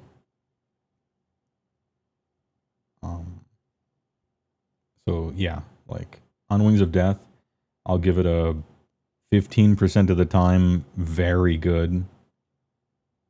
Otherwise, you know, like there will be a lot of combats where you basically don't even use it because it won't matter. Like every time you haven't charged or there isn't really a good place to land. But yeah, a few times it's gonna be nice and be significant. So yeah, not complaining.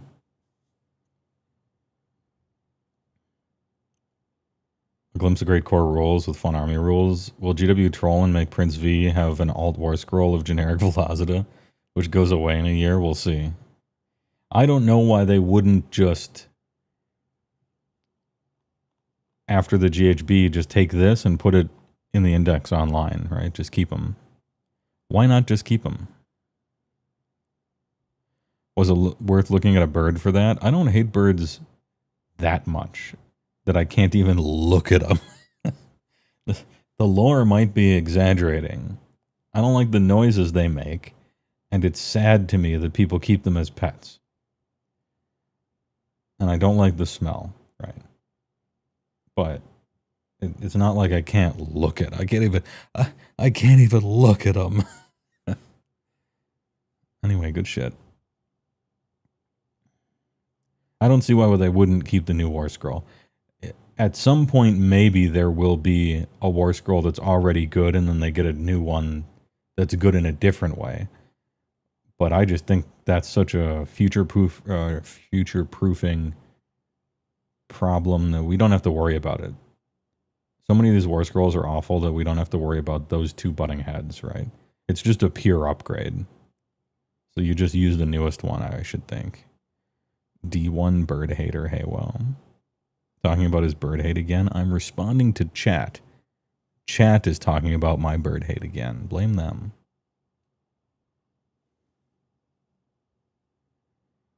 Turn away like an Eldritch horror.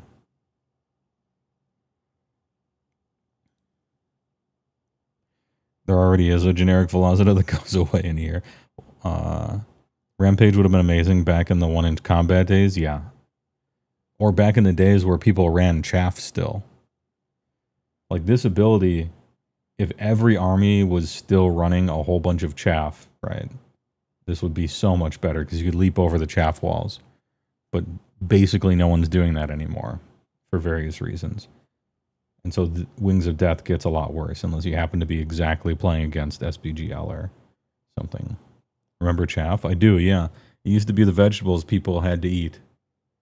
And randomly, nobody liked, new players and stuff didn't like playing chaff. And armies exactly like Stormcast would brutally punish people for not playing any. Remember when people thought evocators were good? was because people weren't playing chaff. You drop 10 of them down there and just kill something, right? And then everyone laughed at them like, "We'll just put chaff in your army, lol," right? And now ain't no one got time for chaff, basically. The chaff has been replaced by prospector units, essentially, as the vegetables you need to eat. Can't believe you missed screens so much.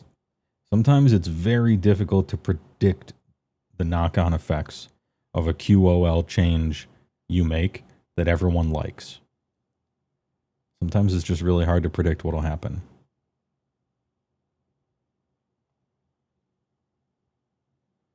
Anyway, I'm going to give it a... What did I give the Skaven one?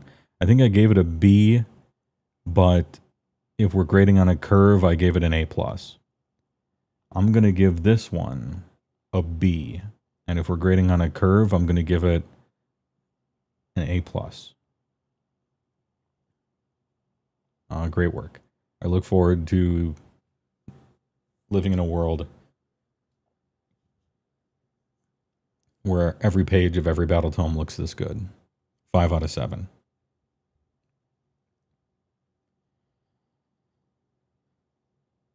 Anyway,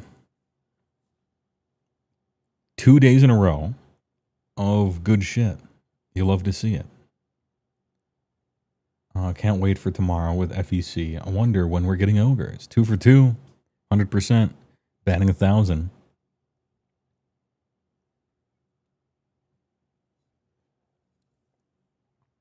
Now, if you don't mind, we got to clock in right after this commercial break so that SJ Arcade knows that this section is over for when he edits it later. With Klondike ice cream bars, you get big servings, big taste, big cream. Imagine 5 big, moist, delicious ounces of big, hot ice cream. And a coating made with beautiful milk, chocolate, so you can pour big cream. like I've never had it. Klondike, big bar, big Cream.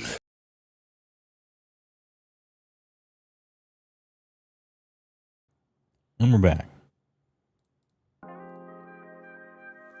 It's got to be Crypt Horrors, right?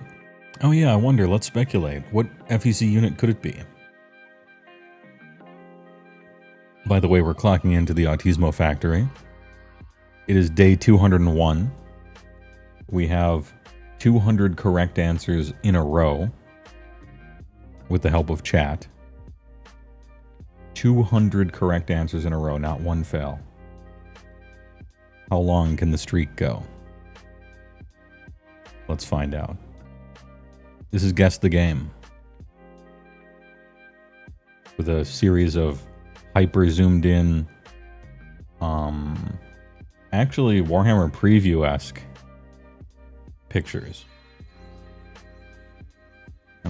I like this game because we can chat about whatever when it's happening, and every once in a while you get that one person from chat that looks at 17 pixels and they're like, "That's this game. I know it instantly," and then everyone gets to hide their power level again. That's Vampire Survivors. Ooh, it does kind of look like that, doesn't it? Jackson Bernard. I fondly recall Vampire Survivors. I think you might be right. I seem depressed, always being bothered, nevertheless, keeping me out of prison and putting me to the test. Easy game, easy life. I recognize those pixels. Nailed it. First try. View source image does not exist. Easy.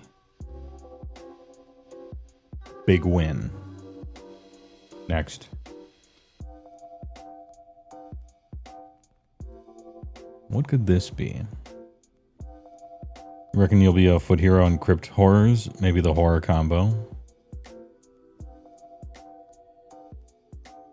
I don't think, I mean, it's not going to be Big Oosh, because I think Big Oosh seems like it kind of has a decent war scroll already, like we're kind of good.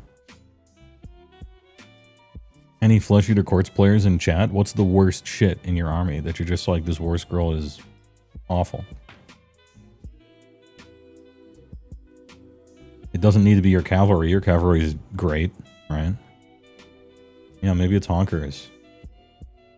Honkers or dragons. I don't recognize this picture myself. Everyone already runs Big Oosh. There's no point to touch him. Yeah, that's how I feel. Unless they think he needs a nerf. I don't think so. We're in a buff pass right now. And the variant war scrolls can't be nerfs because they're optional. Yeah. Yeah. I was going to say it doesn't make sense for it to be a nerf for various other reasons, but also the fact that it's optional is even more like, who would voluntarily choose? Like, no, no, no. Yeah, it's too good.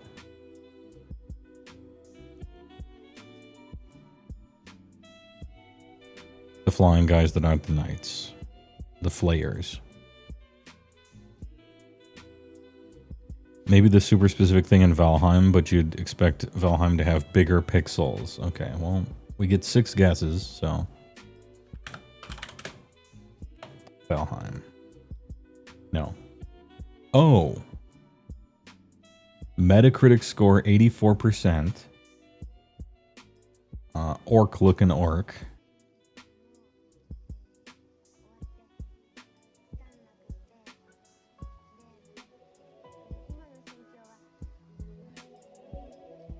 Shadow of War, or Shadow of Mordor.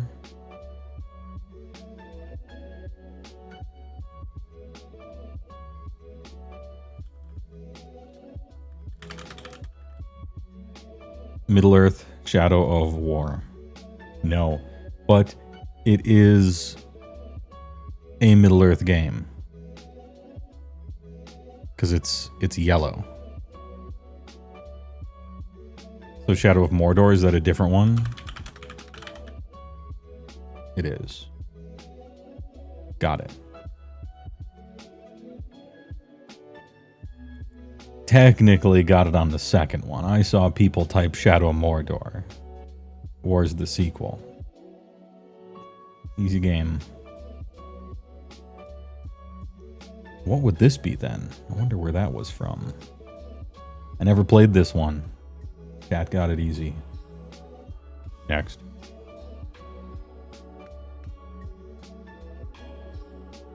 Oh, maybe it's the ring forging.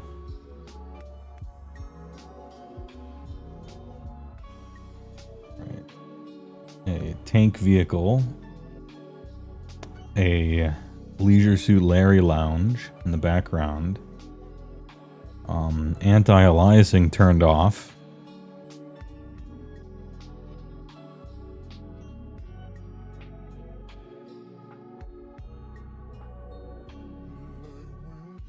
$0.50 blood in the sand.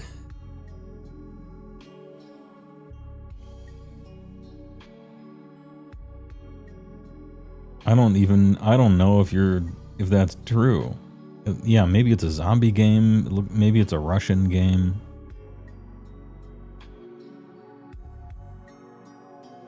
Day something. Shadow Mordor had a cool system for bad guys, otherwise was kind of rote. It actually is blood in the sand. I'm gonna type it in, even though it's... Oh, you want to say it's Dying Light? Right. I will try blood in the sand, but I'm gonna... Dying Light. I know it's not. Like, Blood in the Sand was so shit. Not Dying Light. No. It's just not. Not Dying Light.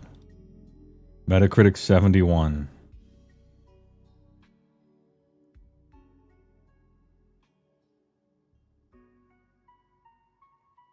Infamous, maybe?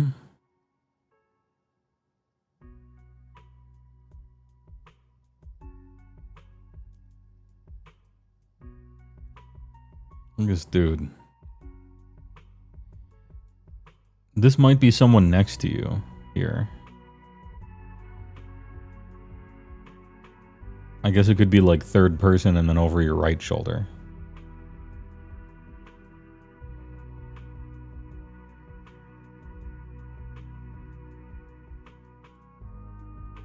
Sexy Shelob was Shadow of War. Army of two? Were you fighting bandits? Scored a 71 Metacritic, huh?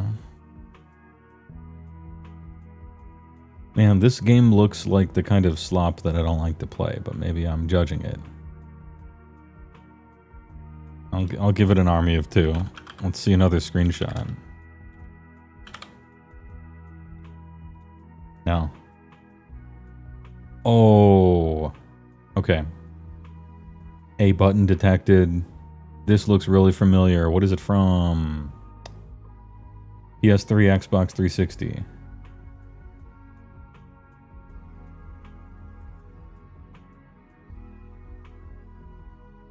That menu looks so familiar. Crackdown? Is it Crankdown? No. It's a shooter.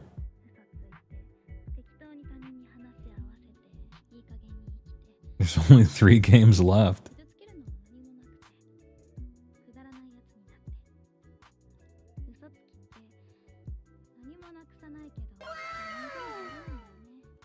Did you bust the things of the tier 1 to Thief the Thief? Yeah, it's so generic, isn't it? Is it really blood on the sand? Is it actually blood on the sand? Originally came out for PS3 and Xbox 360. Well, that's a big hint. Was blood on the sand? Did that thing come out on PS3 and 360? I don't see any sand.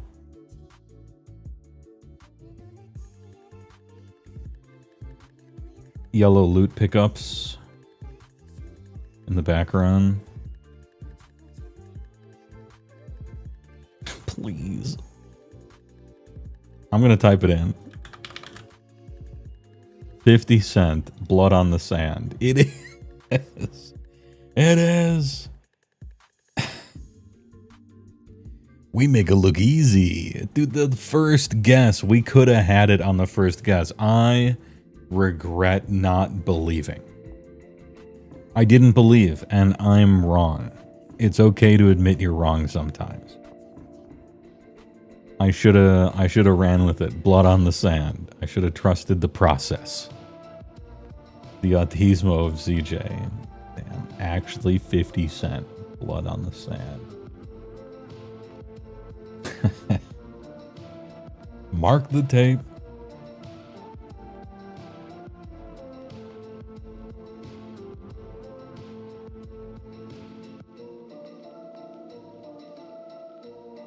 I already feel like I should kind of know this, but I don't. What do we have here?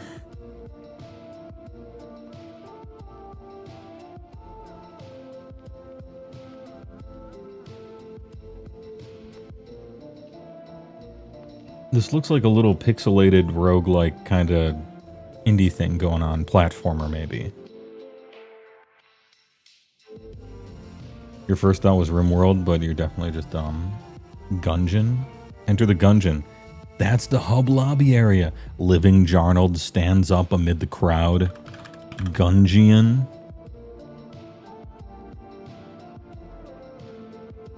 And they are proven right. Jarnold living another day. Easy game, easy life. Don't try it. It is Gungeon.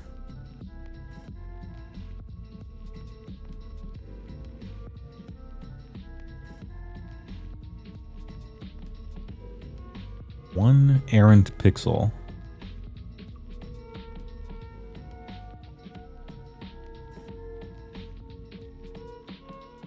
What could this be?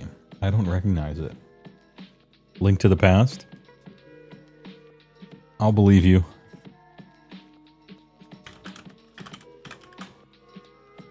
Zalda, The Legend of Zalda. Lank to the post. You've reached a new rank of Distinguished Game Detective. Nailed it. First try. The power level being shown here. It's the lower boss area. Knew it. The worm boss area.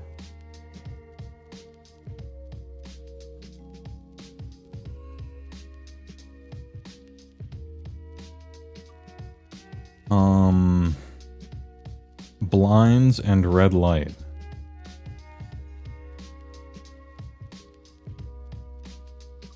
That could be a lot of things. Those are blinds, but there is red light here. Is this,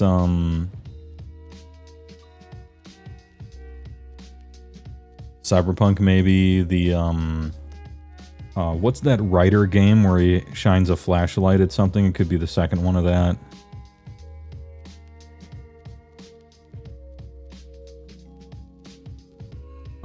It could be a really zoomed in screenshot from a announcement for GTA 6. Orc Massage 2 Red Light District. Yeah. Yeah, Alan Sleep.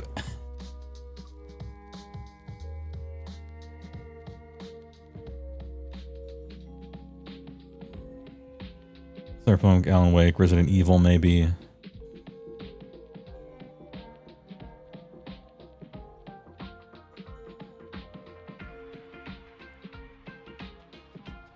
Man, I played a lot of Cyberpunk. I don't remember lines like this, but could have been in the background of a cutscene or something. I'm gonna say Alan Wake 2, even though it's wrong, just to get another picture. Alan Sleep 2.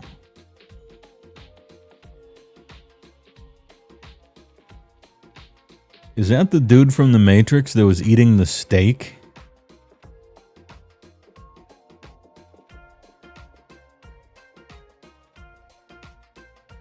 Germa? That doesn't look like Germa. This is the guy from The Matrix that was eating the steak. And he's like, I love this steak. It's juicy. 83%. Real life footage of a person. Siphon filter or whatever. Not siphon filter.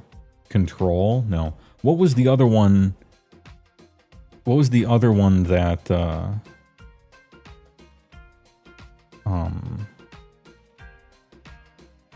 Wait, is this an anarchy symbol on his neck?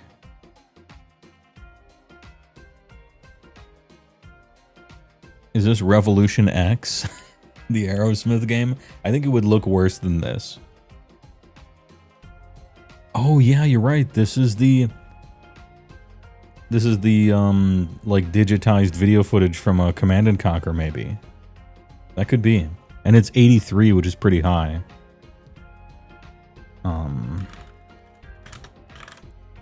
Command and Conquer's Bad Fur Day. I'm gonna say Red Alert.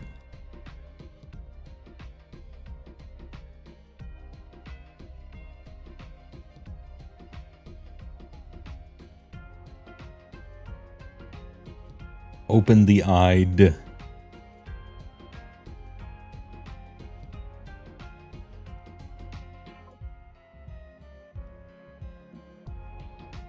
Is this Phantasmagoria?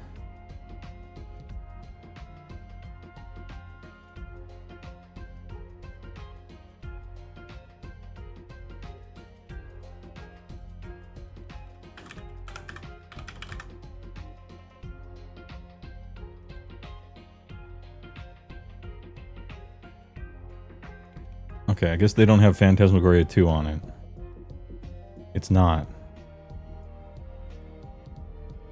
Squishers.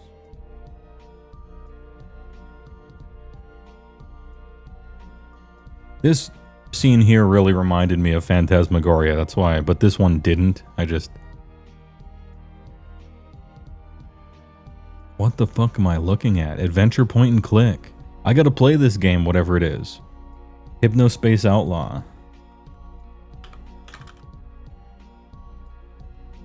Got it. Alright, hold up.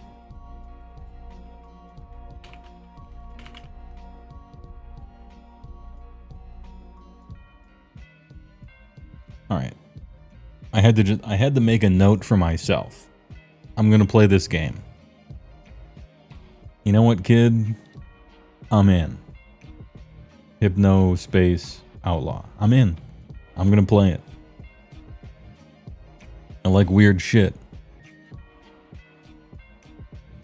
Thief the Thief is the one who knew it. Okay.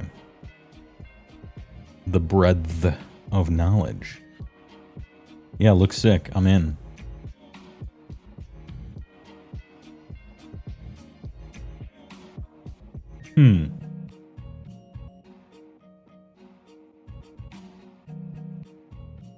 Is this a dashboard of a car and then you're looking out into a night field?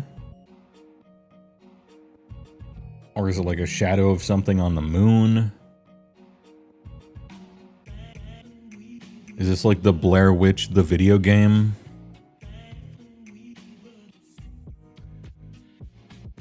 Blue Pixel Mess 2. Skyrim.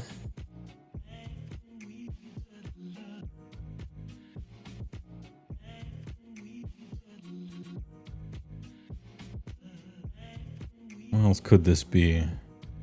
What's that one car game? I don't know why I keep thinking cars. Dana Plato's Night Trap for the Sega CD.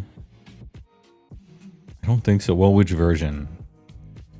The 1984 censorship version or the True Freedom version?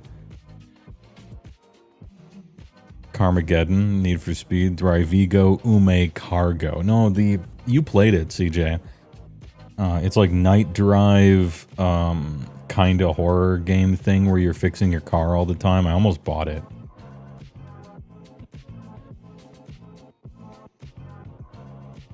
Pacific Drive. Sure, you know what? I'm going to say Pacific Drive.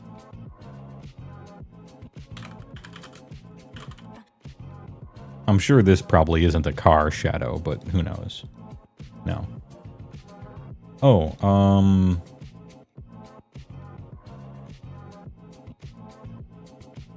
88%.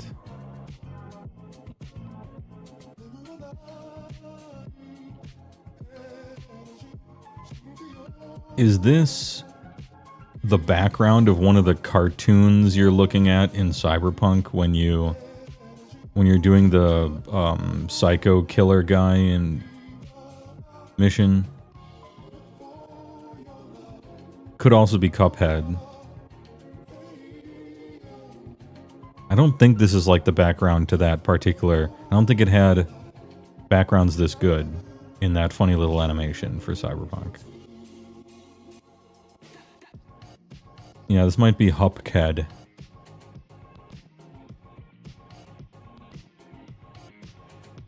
It's not Cuphead, you think? The scene isn't in it? What's this, though? This has got to be zoomed in like 7 billion%. The one game where you travel across the country in a caravan-like thing? Oregon Trail? No, Oregon Trail has 2 colors. And it was for the Apple II. 6.25 inch floppy. This is too many colors for Oregon Trail. Wait, maybe Oregon Trail was re-released way later? A few times, probably. Oregon 2009 Trail. HD remake. Son of Oregon Trail. Return of the Trail.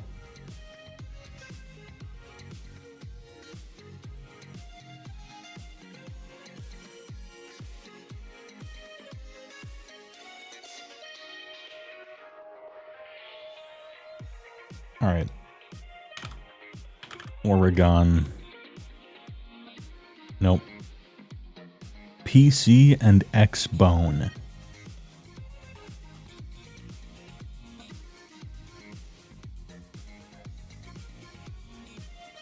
Big Maze Pyramid, huh?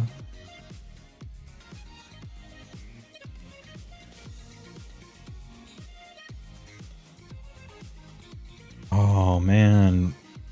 It is Cuphead, you think? Okay. I was gonna say, there's like a weirdo pyramid-style puzzle game, super in-depth story thing that I was trying to remember the name of.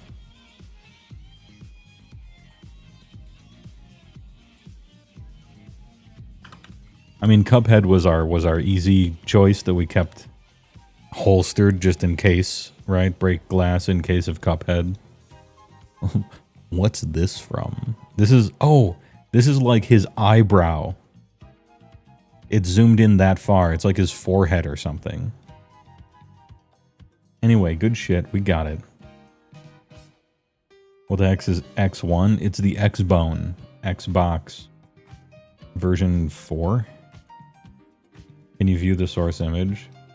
No. All the original images from Guess the Game were scraped for some reason.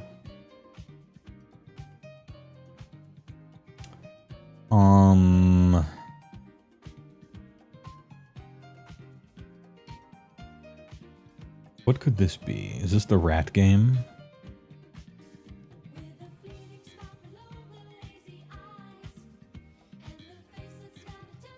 Little Nightmares? I don't think so, but it does have a little bit of the feel, maybe.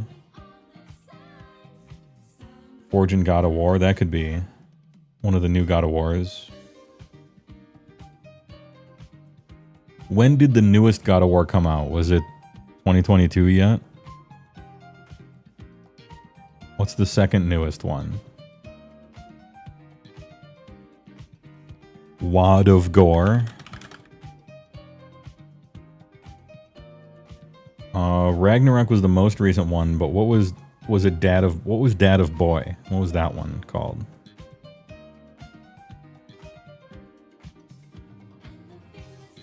Ragnarok was 2022.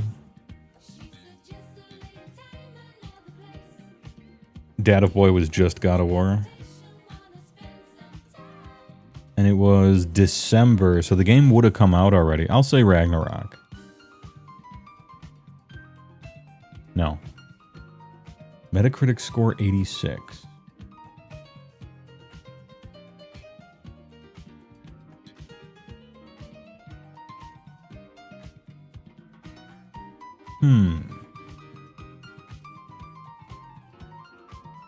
So you're saying you liked it with an 86.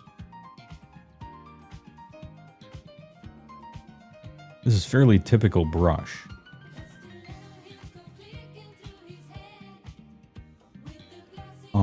Is this a Monster Hunter? Like this is right next to some cat making food, and then here it's really zoomed in on the ground as you're running past on your mount?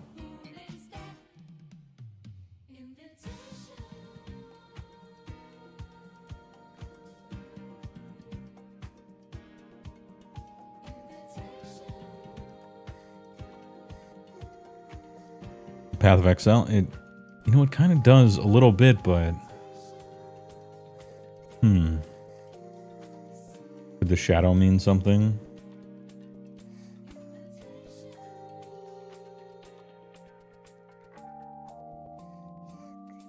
Diablo 4? No, we've had Diablo 4 on the list already, and they only do each game once, supposedly.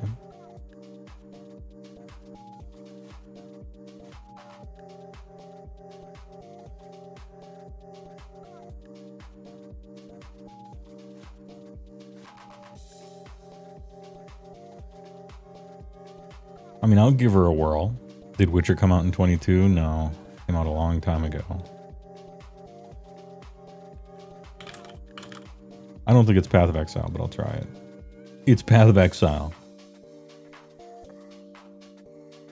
Pig Tofu. Coming in here. I doubted it, but I did it anyway. I pushed through my doubt. This man is a blaster. You don't play a game for 1,000 hours and not know what the ground looks like, am I right? Go team. Doom.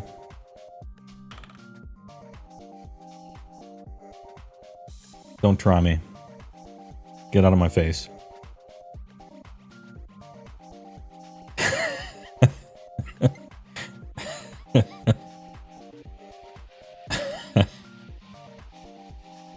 Don't embarrass me. Moving on. Can I see the rest of them? Yeah, okay. Too old for Metacritic? You shut your mouth. HeyWoah's sleeper activation switch immediate. It was my turn to recognize these pixels. Don't be so cocky you didn't recognize Duke Nukem 3D. It's true. But I was born in Doom. I nearly adopted Duke 3D.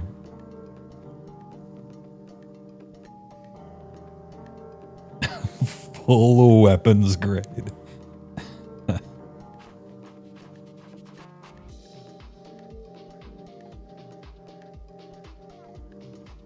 You think Broforce on this one? Alright. No.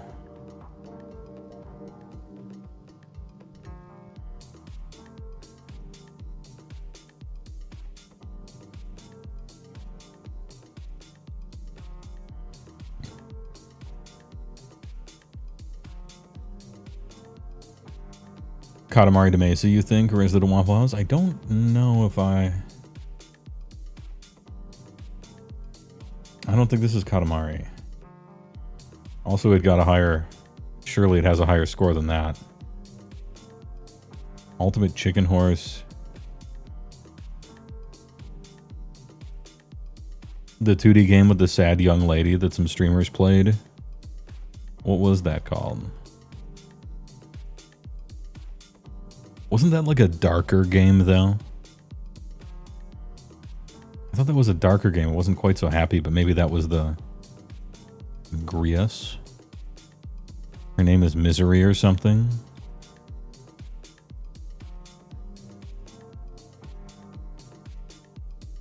Return to Monkey Island. It would have to have been like a remake. Or like a very modern Monkey Island. With that awful art style. Not like the older ones. Not gray enough for Gris. 2 people said Ultimate Chicken Horse, and I don't know what that is. Oh, it was Little Misfortune Twin. That's correct. That's the one I was trying to think of. One of those Tim Schafer 2D games. Pop Tropica.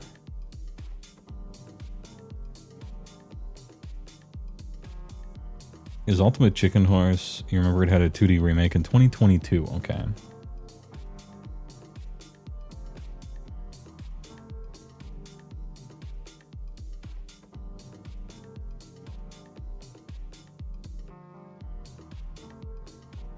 I'm just going to start typing stuff in here. What do you think? Ultimate Chicken Horse? Misfortune?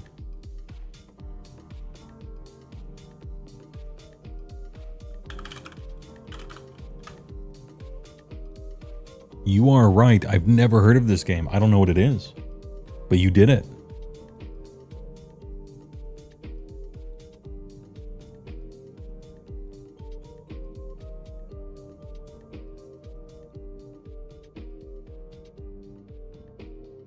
Oh, this reminds me of a much older game. Some kind of Rube Goldberg device game for like Windows 95. Where you create like some goofy ass machine that knock a glass of water over and turn a pulley and all this other stuff. Kind of looks like that. It's a play with your friends puzzle game. Great party platformer. You build the stage and then race to a goal. That sounds fun. Yeah, fun little game. Sounds like. The Incredible Machine, that was it, Arrested at Waffle House. That game was sick. The Incredible Machine mentioned.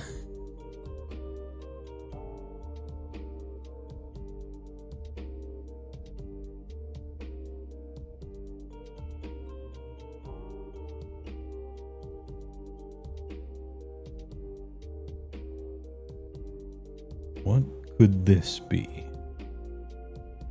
Old Heads Unite. Doesn't this look kind of familiar? I don't know what it is, though, offhand.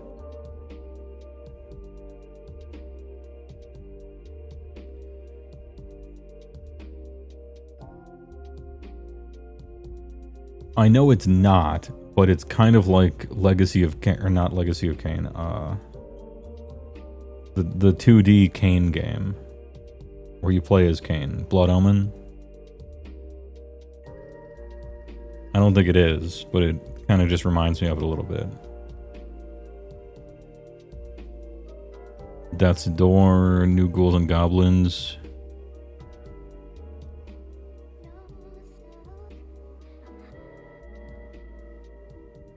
I think its graphics are too good to be Blood Omen. Death's Door. I'll type in Death's Door. I've never heard of that, but Death's Door. No. Oh, this is the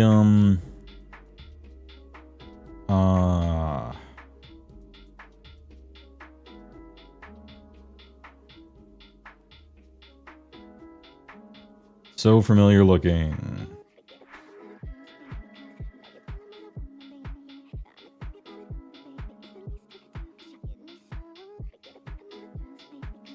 Yeah, Catherine. By the Persona people. They finally found a formula for a Persona-style game with gameplay so bad that not even Persona players like it.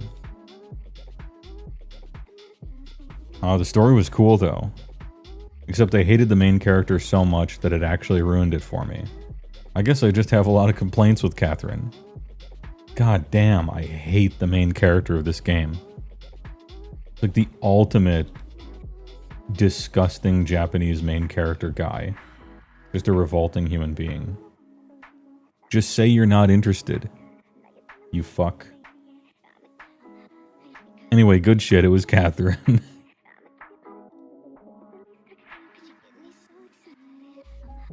Yo, the PS1 is able to generate mind-bending effects.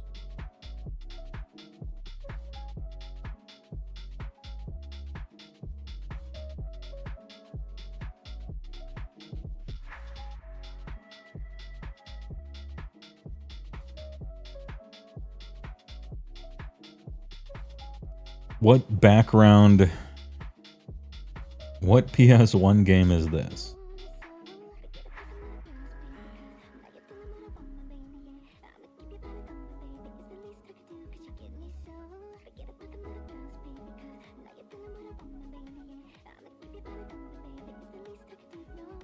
Looks like a Sega Rally or something, or Destruction Derby maybe.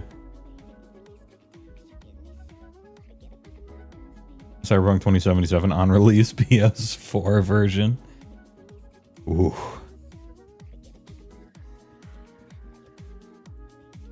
Like, can't you almost see this entire background just flickering in and out of existence as your car is turning? Backyard baseball? Sure. I mean, I'm just gonna throw away a guess to get another picture.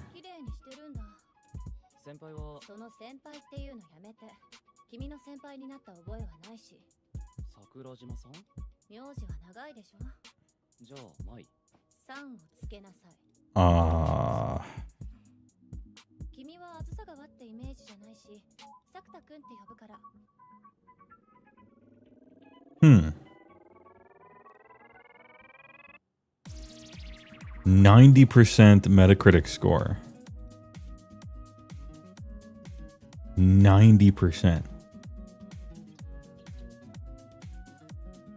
Dino Crisis, CJ?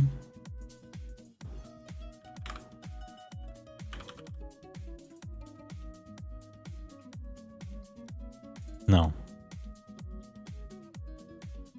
Yeah, you know, this screen does look like Spore, Nethermore, but this screen doesn't. And now, yeah, it is a PS1 game.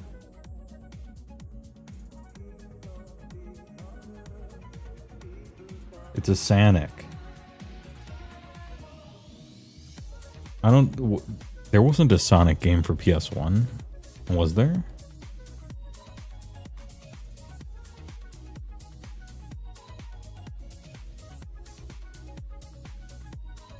Sonic Dreams Collection.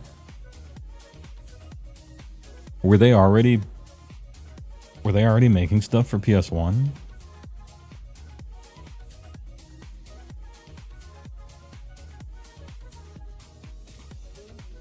Yeah, it does look like a Sonic game, doesn't it?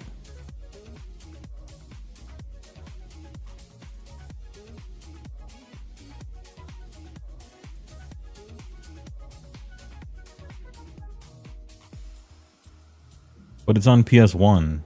PS1 was fighting against Dreamcast. They wouldn't have made a game for PS1. Just looks like it.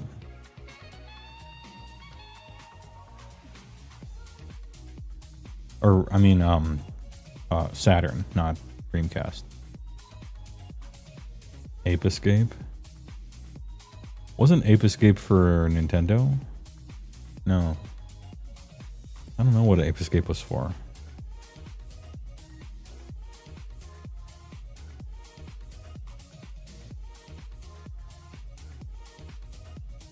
It's got an arcadey look, you know?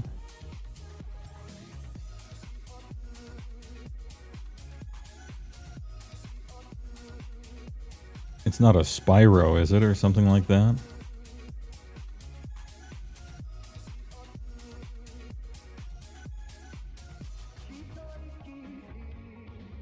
Alright, I'm gonna type Ape Escape.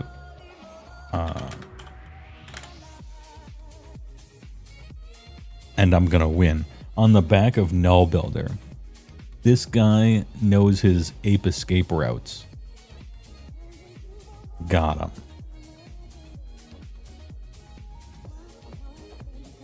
Apin' and escapin'.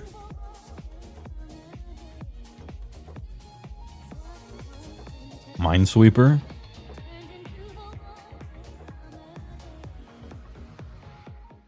Like super zoomed in Minesweeper, but I don't think it has this level of fidelity to it. I mean, I'm gonna type it anyway.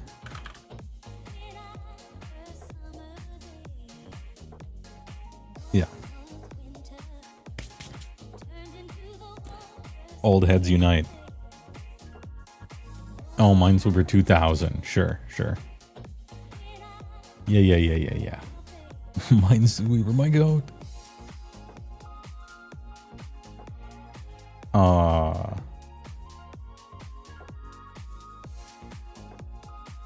Did we guess Skyrim already? 16 times the mountain ranges.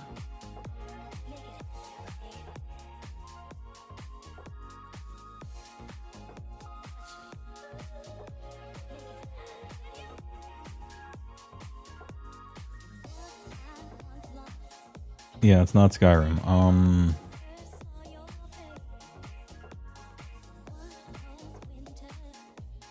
We already... That's too many birds on the screen for... That's true, yeah. Way too many birds. Are those dragons? Are those eagles?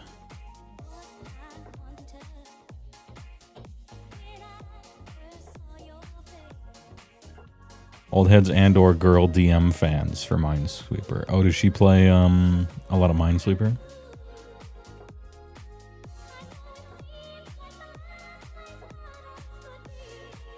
It looks like pixel art, does it?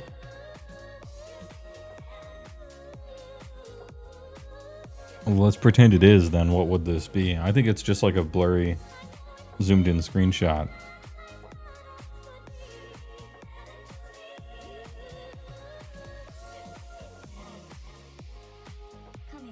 Blasphemous, maybe. Castlevania. He did and is very good at it. Okay. I don't know anything about the strategy of Minesweeper. I clicked randomly on it, you know, but the game never captured me. I was more of a ski-free kind of guy. Sure, one of the Castlevanias. How about it?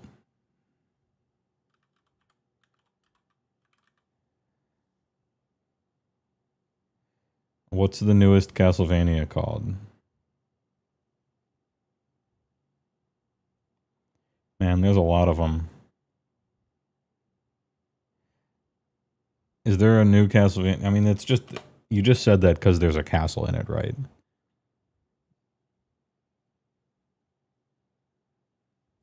Could be the Wee Zelda.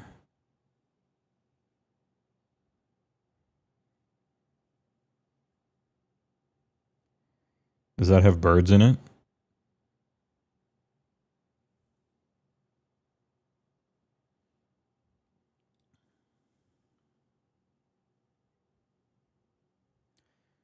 it seems too bright.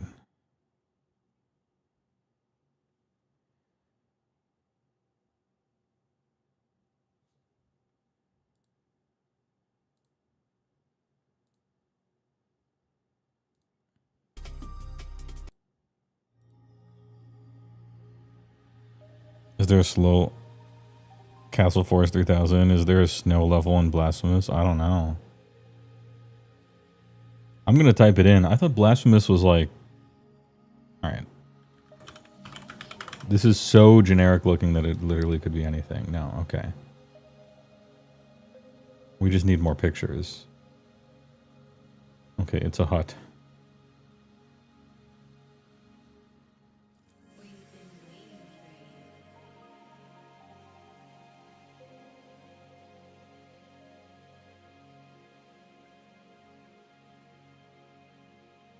Yeah, it's not a pixel game.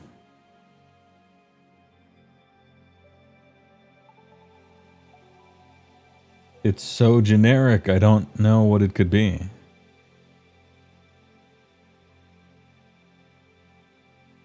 Anyway, thanks for the guesses, Jackson Bernard.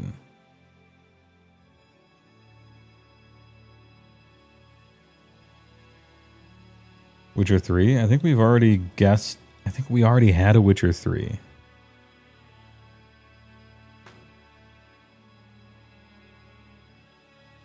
Sons of the Forest? Sure, I'll try it. No. Oh, it's a burr. It's on the X-Bone and the X360. It's a burr. Man with shotgun plus burr and arrow. Bear Grylls, the game.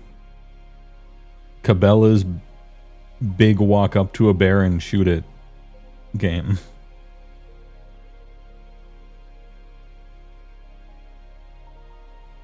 This bear has been shot by like 16 arrows and like, this guy's really close to it.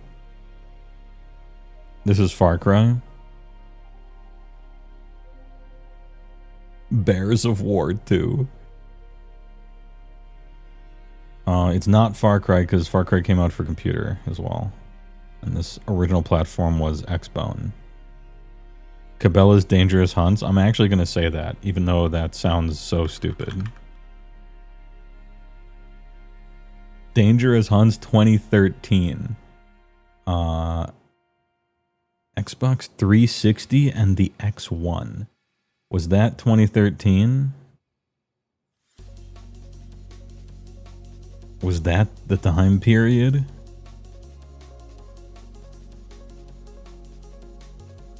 No. Cabela's Dangerous Hunts. Is this an Uncharted game or... Oh, jeez, I don't know.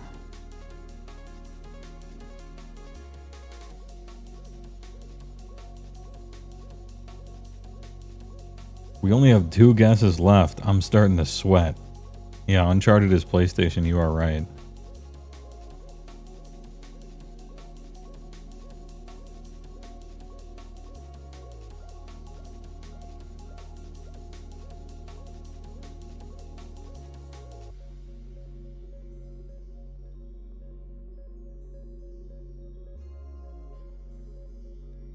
One of the newer Tomb Raiders.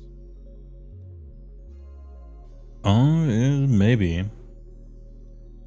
But then this is not exactly a feminine hand. And Tomb Raiders came out on everything. This is X-Bone X360 Exclusivo. Well, okay, original.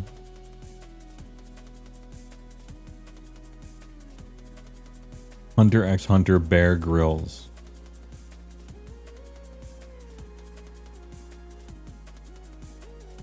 You think the bear actually is Tomb Raider? Man, it does have that like generic outdoorsy Uncharted kind of look of Tomb Raider. But I thought Tomb Raider was a PlayStation property.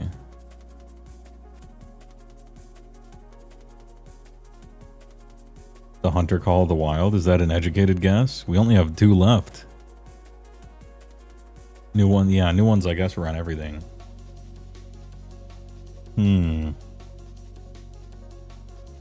God damn, I don't know.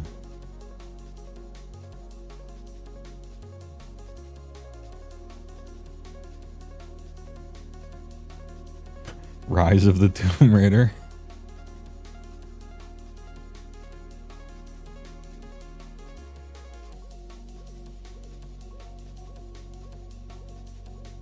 Yeah, and it can't be Uncharted because that's PlayStation. Who the fuck is this? It's 100% Rise of the Tomb Raider. Maybe this is throwing me for a loop because it says original platform. You know, I thought it was kind of everywhere. Alright. Rise of the Tomb Raider.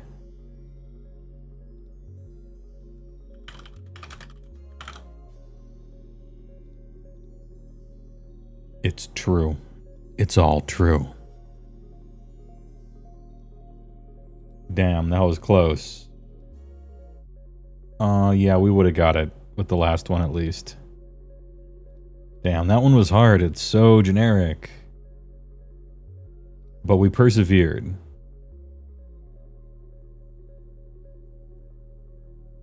This is so familiar. This is during a cutscene, right? It does this in slow motion. I know this. What is this?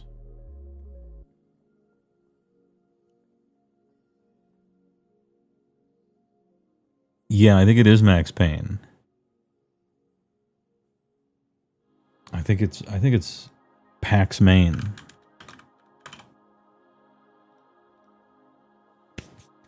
With our powers combined.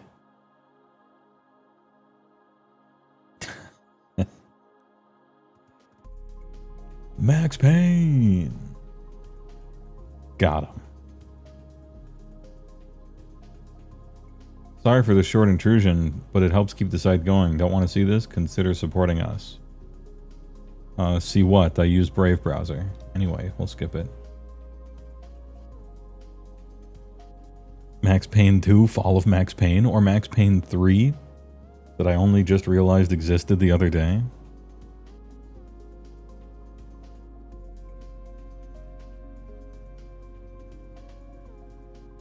This looks cool. It also looks like maybe I should know what it is. Mega Man Cyber something? Sure, I'll type it in. I want to see another angle of this. Max Payne 3, fight with the Tomb Raider. Samus ship. Minimap for a Gundam game or something. What's this? Slime. Kingdom Hearts 2. I'm gonna need the resident Kingdom Hearts expert to come in here. If I'm gonna type that in. It doesn't remind me of Kingdom Hearts 2. Mega Man X.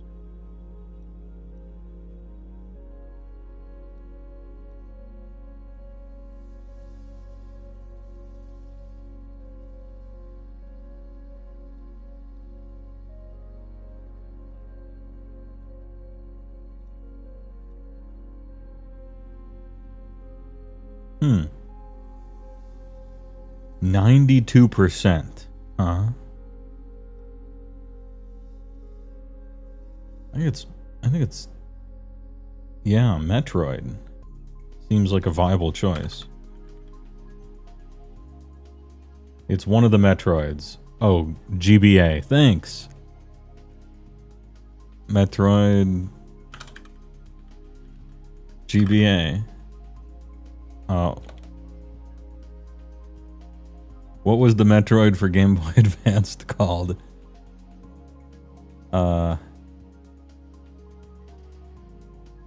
Zero Mission or Fusion? Fusion, alright. Thanks for telling me the original platform. That was essentially the, yeah, I should have known. I should have known from that picture.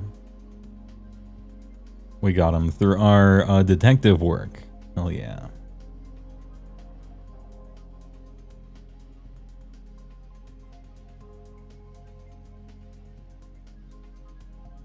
Is this Dave the Diver? Maybe? Like, I never played that game, but kind of reminds me of it a little bit. Dave the Diver.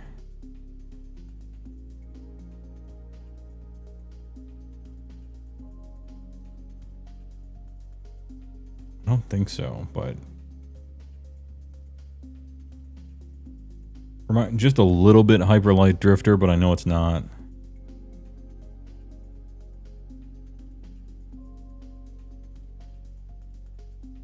Oh, Celeste is a decent guess. Risk of Rain. I think we had a Risk of Rain already.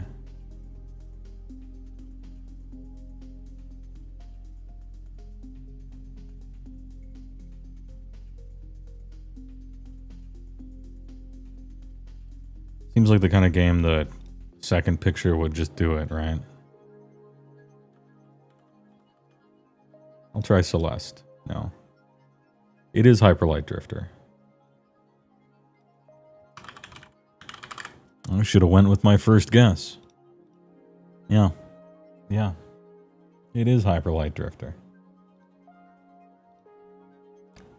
Should have went with the first one. Anyway, good shit Gameception. Was also thinking that. Game's actually sick. Cool game. I had fun with it.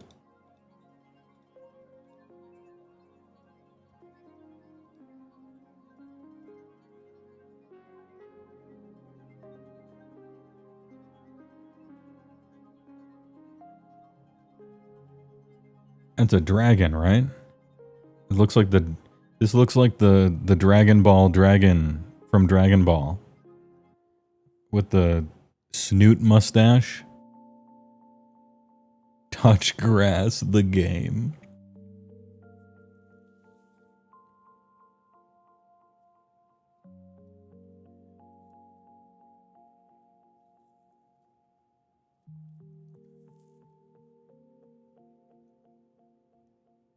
It could also be a regular Chinese dragon. Oh, that's true.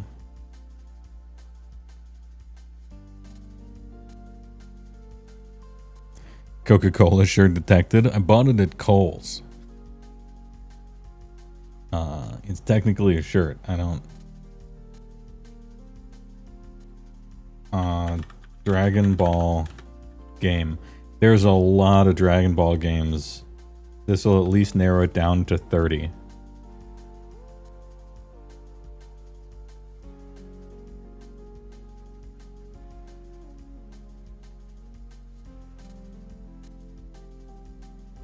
Alright. So it's not part of the Dragon Ball franchise. There's like 200 Dragon Ball games. Brutal Burrito redeemed a meme ad. Okay.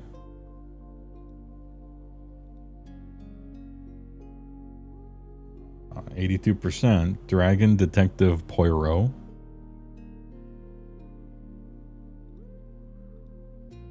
So far, I'm not sure what this could be. But I'll hit you with the meme ad.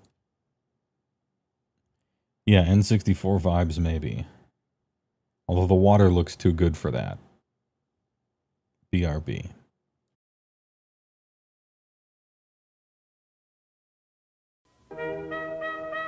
Right now, you could be savoring the rich, creamy flavor of angel food ice cream. It's the extra cream in angel food that blends all of your favorite flavors so they're always smooth and creamy, never pointy. How about some rich and creamy angel food ice cream right now?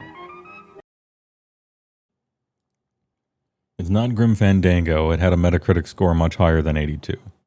Because it was kind of a masterpiece, except for the controls. Also, no Dagrons in it. It was a Muertes kind of thing. Yeah, the one thing the game didn't have. Damn, dude, I don't know.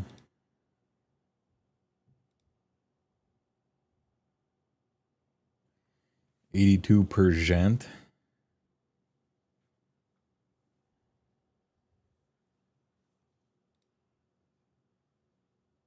Twitch Prime. GD Panda, thanks for the big 49. Appreciate it. Thanks for the prime, the 40 prime. I don't know what this is. It's got to drag this. It has to be during a cutscene or something, right?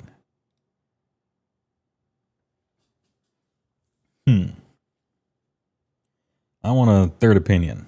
Twitch Prime. Pixel G, thanks for the big prime 11.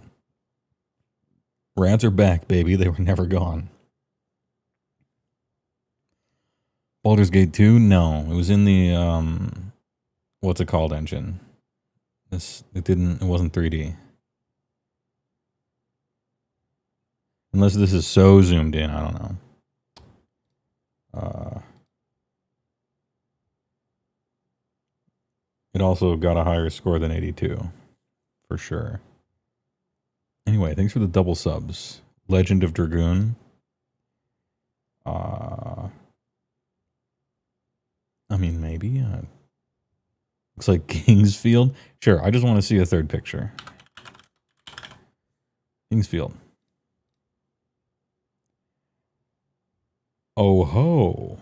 Hold up.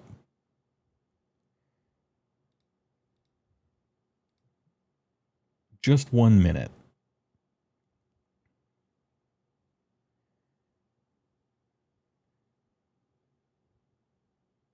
Stratagem game?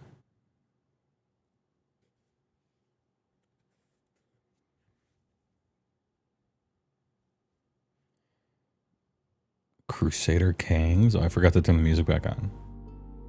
Money icon.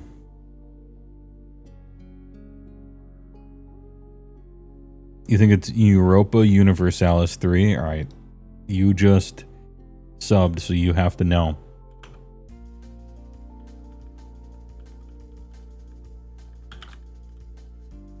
I don't know how to spell either of those words. It's not.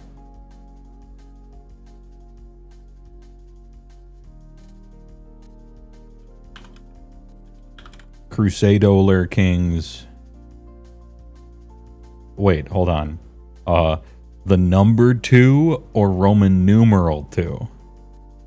I never played this game.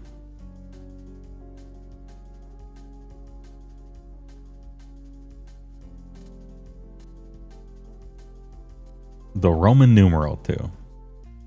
That's it.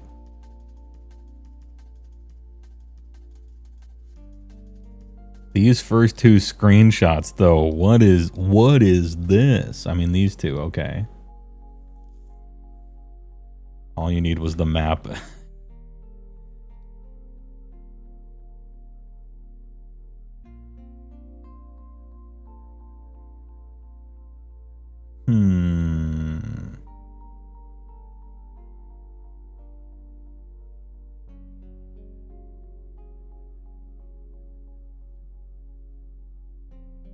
Heavy Rain.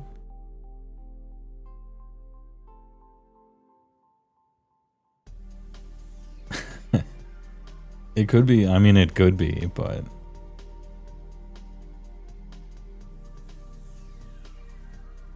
don't be, that's when they posted the quiz, not when the game is from, up here. Don't be fooled.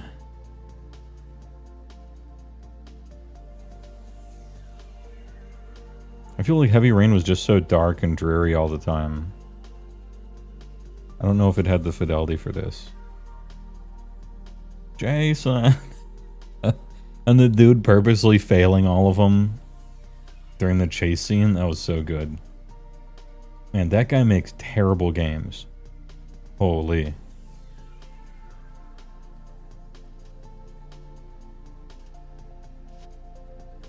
Jackie Chan Adventures for the PS2. These are better than... I mean, maybe the cutscene could do it. It wasn't dark and dreary when they were over-sweetening the fuck out of the flashbacks to emphasize the dark and dreary present. Okay, sure. David Cage done it again. Alright, I'm gonna type it for fun. Heavy Rain. Because I don't know what this could be.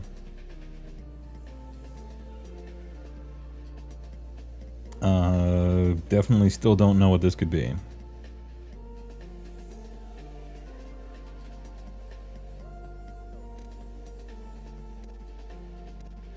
Couldn't be David Cage, it's 80%.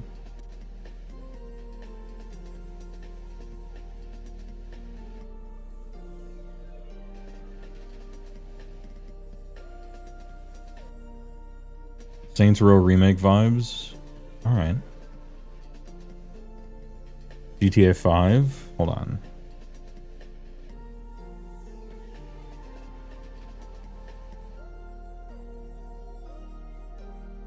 I think we've chosen... Oh yeah, it's 80%. It can't be GTA 5. That game got like 150%.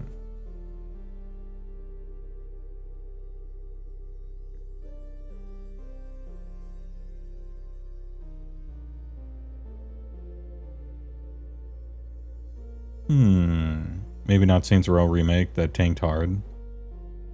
Did it tank for real? How much did they pay the reviewers? Could be some Ubisoft game about like a bunch of college kids wearing bandanas around their mouths, fighting the system. Watch Dogs? Could it be? Yes. I haven't even played Watch Dogs.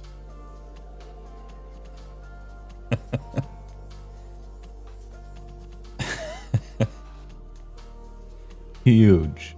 I haven't even played Watch Dogs. I didn't even know the name of it.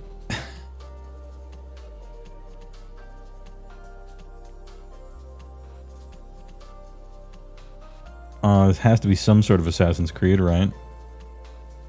Ass-Ins Creed. Ass-in Creed. D-Dust 2. It's not Assassin's Creed. 88%.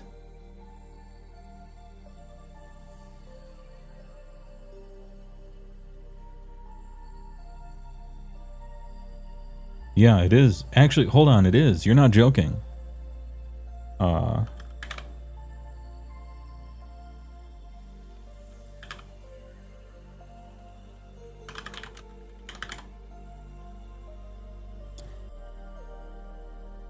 Oh, it's not Global Offensive. But it's one of the Counter-Strikes. Source. At first I'm like, haha, D-Dust. No, wait. It is. Dust 1 SMH. The Dust Tour. Good shit.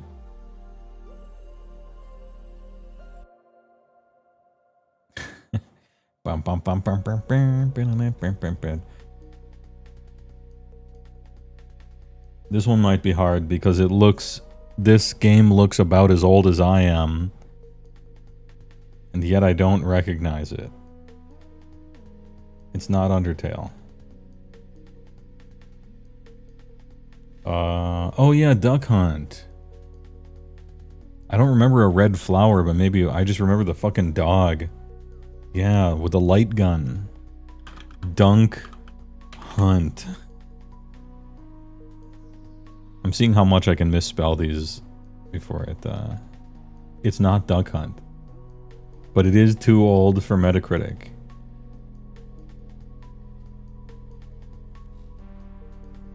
Dig Dog. Push the Doug button. Up, down, Doug faster. Good shit, GD Panda, Bard from Eternity. Pixel G. Yeah, this one was like vaguely Duck Hunt, but I didn't think so, but I clicked it anyway, and then here we got it. Good shit, old ones.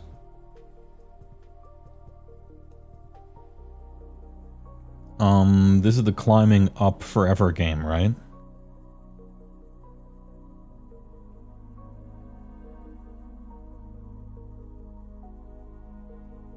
Wait, we already did that game though. Because it's called like Up, right? I think we already did that one asset game. This is a different Russian asset game. Grow up. Grow up. No. Yeah, it's the platformer, frustration platformer, right?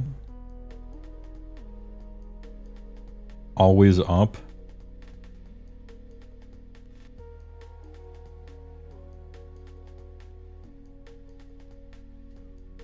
Got a golden torta.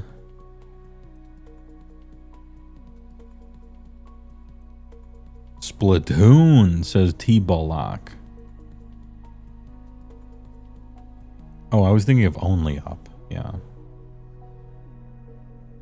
But Hyblock says Splatoon. I'm going to type in Splatoon. And then we'll go back to Only Up and Chain Together and stuff like that. Spitoon. Oh, it's one of them. Spatoons.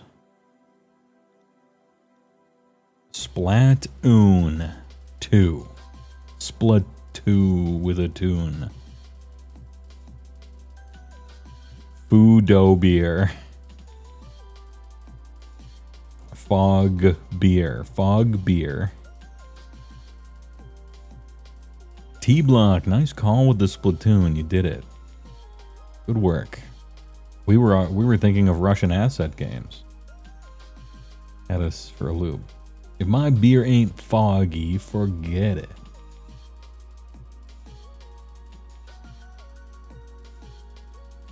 What's this foot? For free? Foot statue? Mario Odysseus?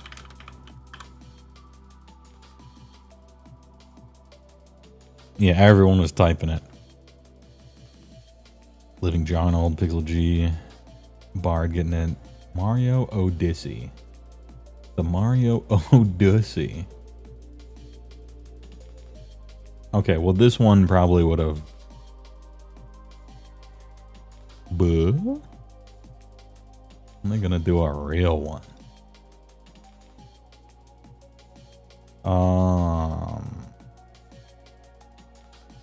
Damn, this kind of looks like a map from Overwatch.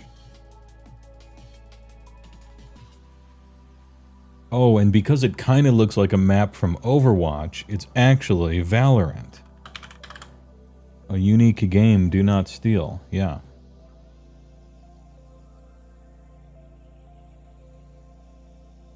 Very good unique game. We make it look easy. Real trap shit.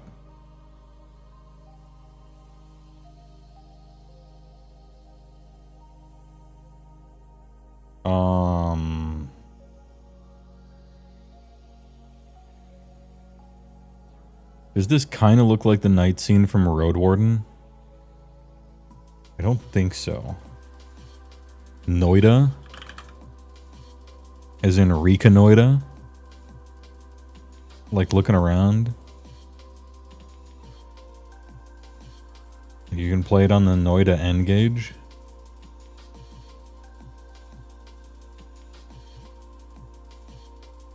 Damn, they got it. Noida. Just a little reconnoitering. Look at the little dudes. I don't know anything about this game. Look at the boys. Bard is carrying. I'm actually so cracked. Valorant was much more of a Twitch shooter, to be fair. I agree. As in the platform Twitch.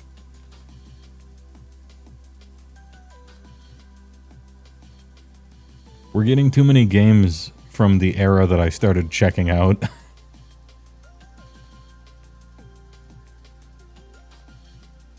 Is this finally GTA V? Says Bahamut Bard. Oh, a different Bard?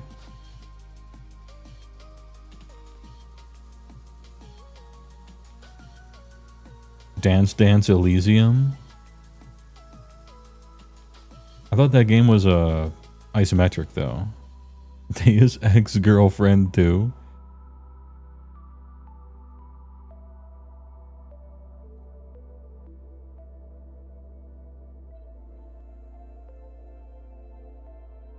I don't think it's Cyberpunk, but I might be completely wrong if I see another image.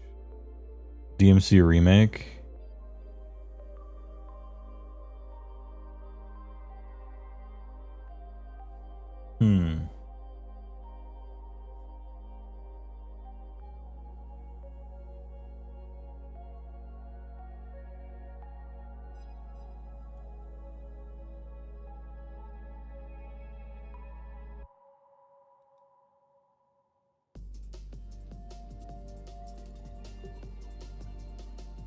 Yeah, you do look for graffiti. That did remind me of that. But I don't recognize this area, and I played that game a lot. Too daylight for Cyberpunk? It has day and night cycles. I think we already did Cyberpunk though, maybe. DMC... I'll type it. Yeah. 76. Oh no, drop shooter 17?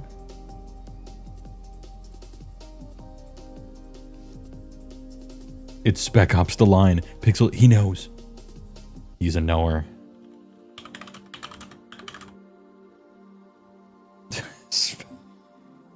Man, we are getting hard carried by the people who have played the sloppiest games.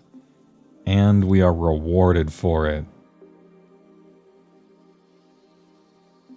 Chapter 1. The evacuation of your bowels. Lots of gunshots on that wall.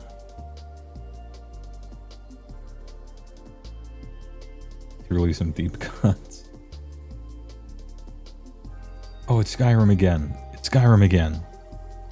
I don't play shit, I just know. Is it Skyrim again? I'm gonna guess Skyrim every time there's any sort of trees anywhere.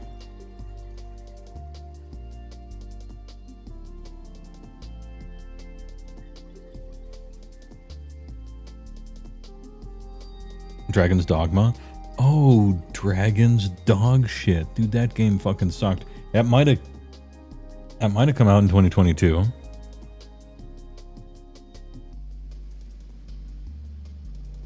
I'm gonna type it in. I don't know when it came out. I don't think it was...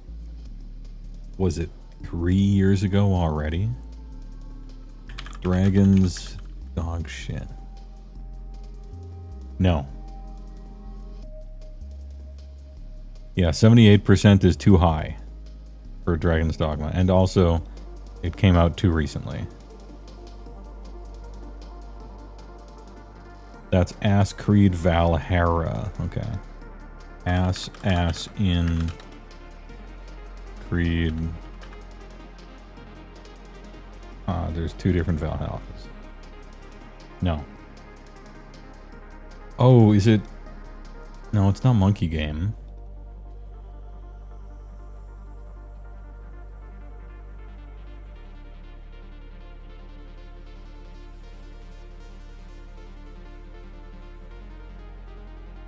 For Honor would be crazy. Yeah, Japan cited Bamboo.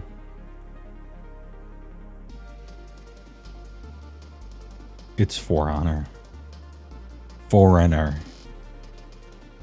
The absolute foreigner. I recognize nothing. They did it. It's Foreigner. Good guess.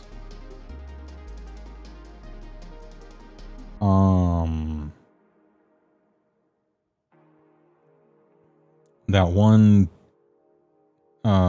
lesbian mumblecore game. No, it's too outside. I don't think you get a view like this.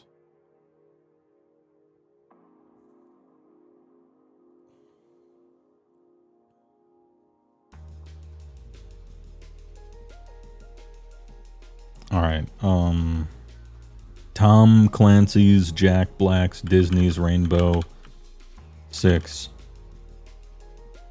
Siege. Nailed it. Skate 3. Oh man. Yo, this would be a nice ledge though, right? Nice ledge. Do a front tail down that shit. When? Skate 4 when? Anyway, good shit on Rainbow Siege. Look at this filter. The tobacco filter on this thing is real.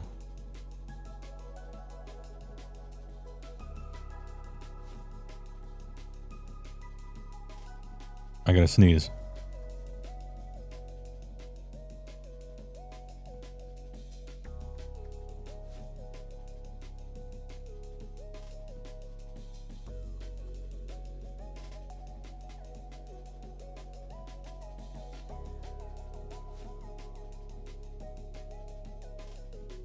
Oh, Jesus. All right, moving on.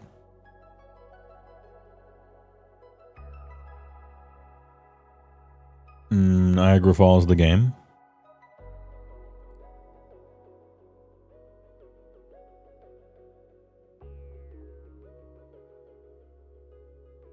Ooh, it is, yeah. No, you're right.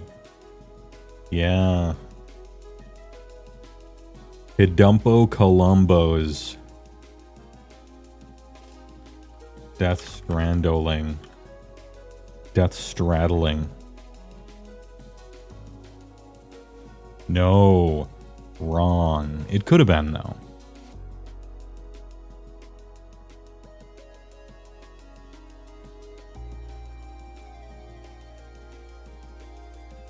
Not the adventure of Clue Find'em. Find Clue Man.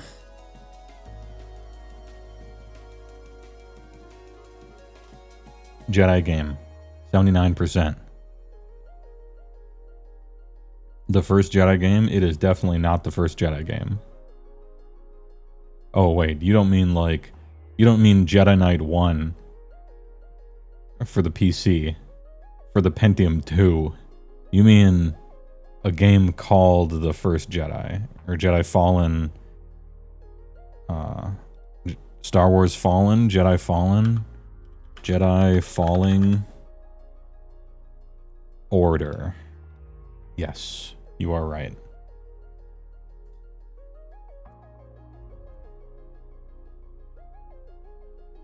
You really gotta make a turd to get less than a 75% on Metacritic, yeah. Dark Forces 2 Jedi Knight? Dude, that game was sick. That game was hella sick.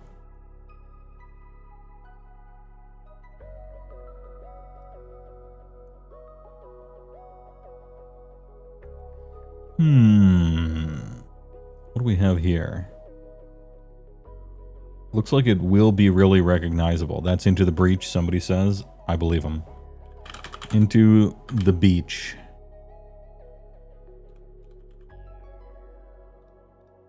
Nailed it. What is this? Is this a good one? People who know? Knowers? Is this good? Strategy mecha game. I'm interested. Okay. Same guy who made the space game, FTL. That one. Into the Breach, huh? Alright, I'll try to remember it.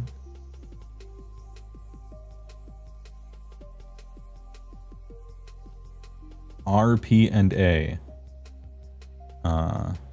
Robert Pope and Associates. We are edging. Mirrors edging. Nailed it. VR game before VR.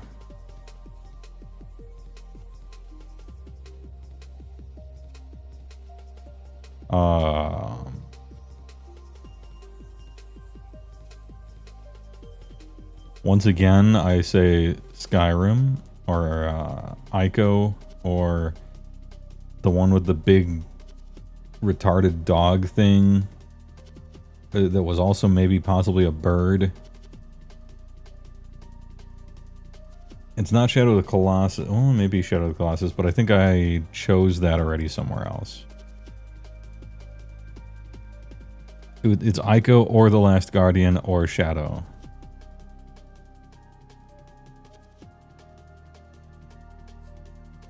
I'm gonna say Ico. No, wait. Ico's the one that no one knows what it is. Last Guard. Nope. 71%.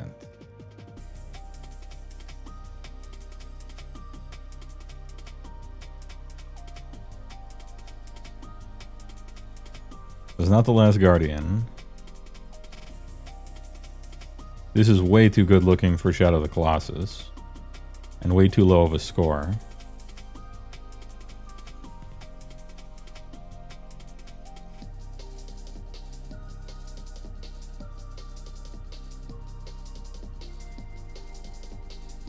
Yeah, I was gonna say this thing kind of looked like the Sonic thing from that trailer.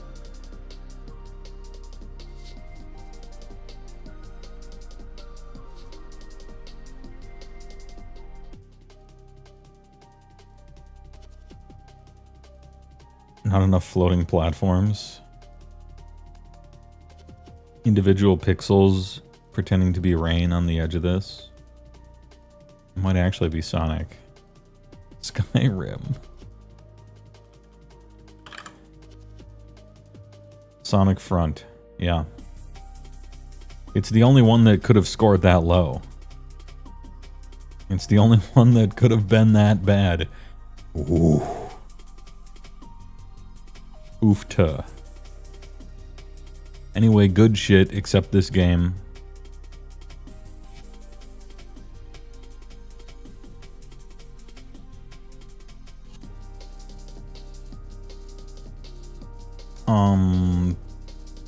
Doesn't this remind you a little bit of that one place in Bald Girl's Gate? The Goblin Cave? Or the Goblin area? This thing doesn't ring a bell, though.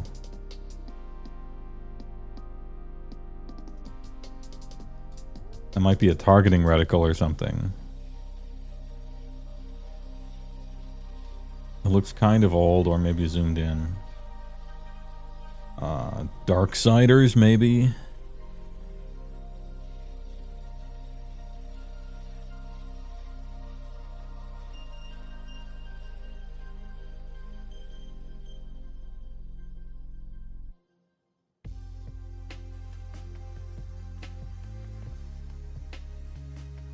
Dante's Inferno?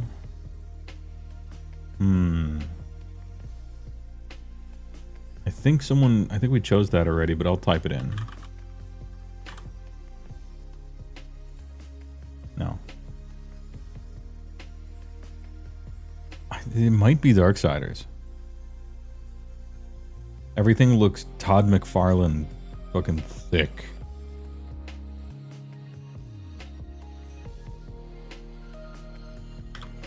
Dork Sliders. Yeah.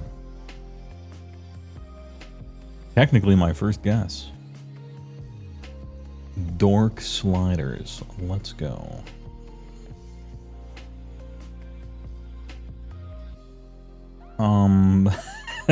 Look at this cardboard cutout ass cityscape next to the skybox. Is this douche sex? Or Outrun? Parasite Eve? Dude, Parasite Eve was fucking great. It was actually a great game. Hella campy and just pure ham. So it was hammy as fuck, but like funny.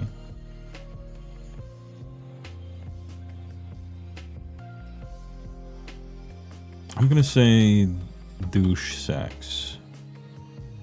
Nailed it. Still got it. We make it look easy. I gotta just bring that up. I gotta get them ready, you know? Server settings, soundboard. We make it look easy. There we go. I'm gonna put some Mortal Kombat ones on there and just Earthworm Jim, the special stage maybe, or Psychonauts.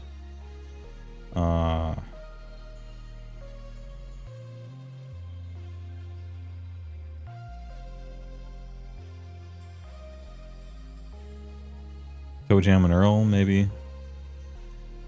Jackbox Party Pack. Does that count as a game? Jacking the Box.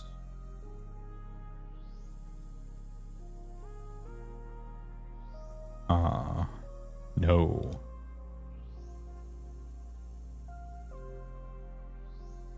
Yeah, it kind of did look like Psycho Nut, but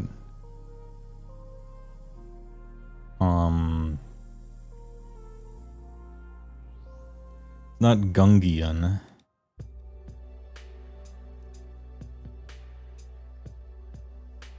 We already had Gungian.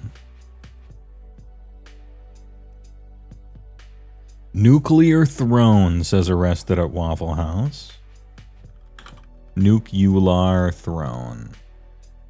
They did it. This is the level transition screen. They're a knower. An absolute knower. We make it look easy. And because of the YouTube delay, because the YouTube delay is much longer than the Twitch delay, the rest of the Waffle House got this one instantly. Let it be known. On earth as it is in heaven.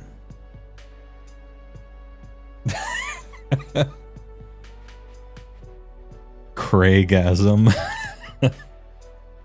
Oh.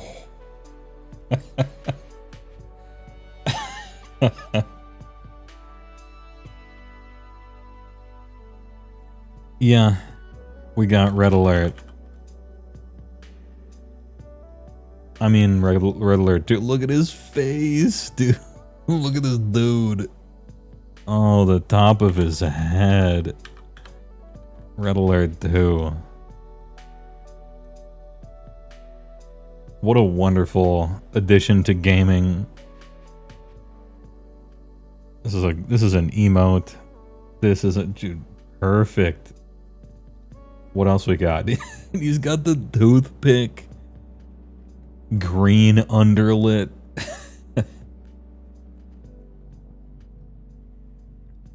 Junket. Yeah, there we go. God damn, so good. Tim Curry in here too. Peter Stormare in this game. Dude, they hired fucking actors. Perfect. Why don't games need to do that more often? Look at what this got us.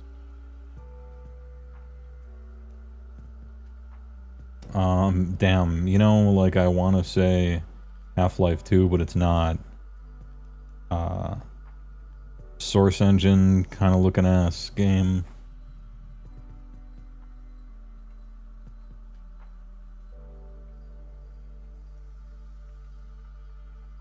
I'm going to the one place that hasn't been corrupted by capitalism, and then he like very almost laughs. Space! Which is extra ironic because capitalism went to space and won by landing on the moon first.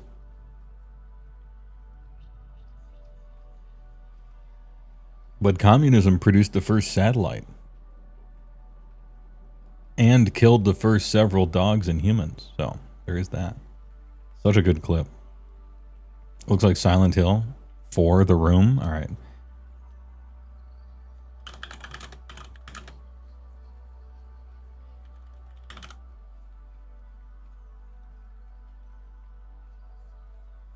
Oh, hi, Mark. Silent Hill, The Room.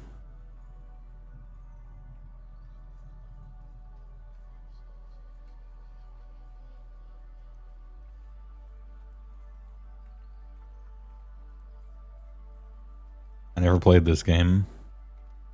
I've never played any of the Silent Hills, to be perfectly honest with you. I wasn't doing too much consoling at that time. And the first man in space. True, Yuri something or other, yeah. They got basically every single milestone except the one that mattered the most.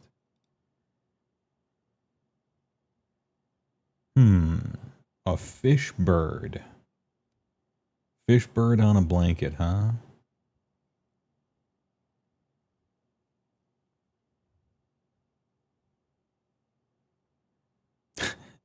Which Nancy Drew is this?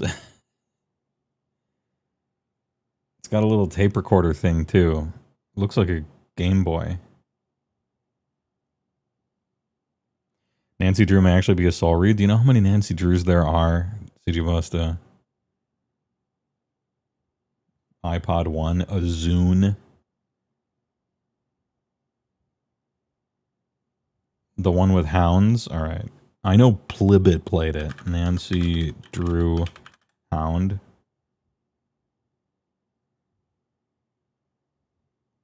The White Wolf of Icicle Creek?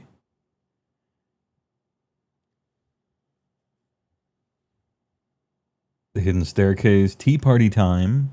Oh no, wait, that's Fancy Nancy. The Mystery of a Haunted Mansion. Deadly Secret in Oldie World Park. Nancy Ho. Nancy Drew. She's right up there with the Boxcar Children.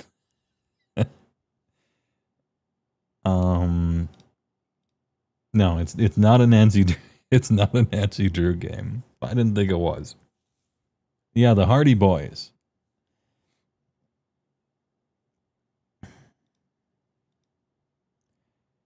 This is Alan Woke. No, it only got an 84. Well, maybe an 84.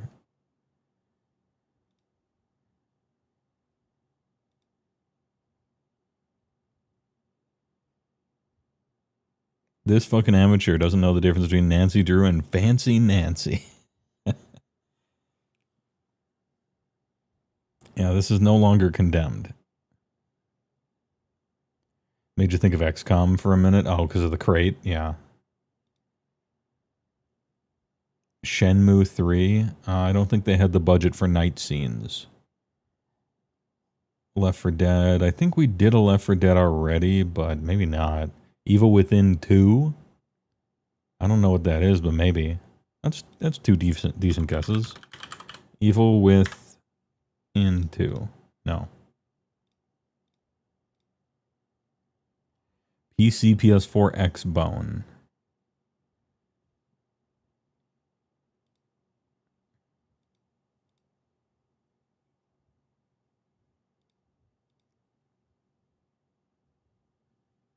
PS4.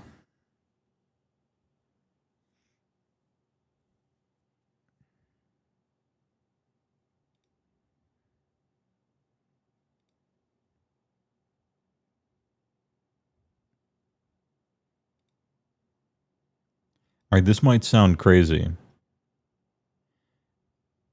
No, it couldn't be.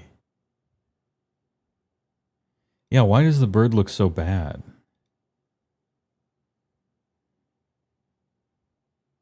What does it say here? Events and meetings.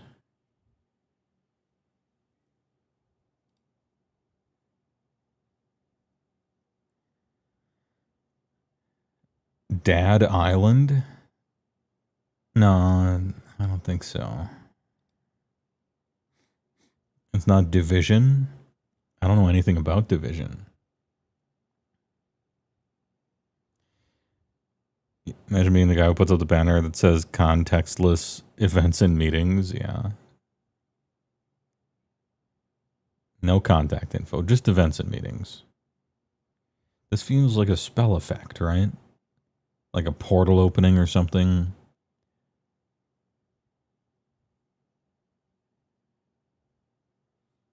All right, I don't know what Division is, but I'm going to type it in.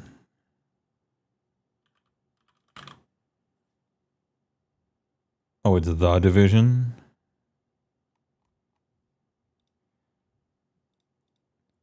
Well, was Division really good and also come out on the PS4 era? Wait, is this finally Alan Woke?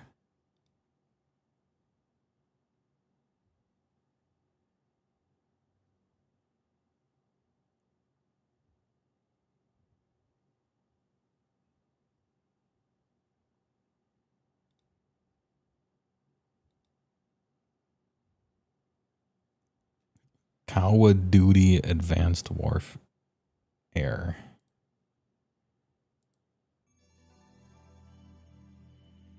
This looks like a story, though. Division's an Ubisoft game that would explain the shitty bird. Advanced Worf's hair. From that one episode of Star Trek where he got a long mane of hair. Advanced Worf hair.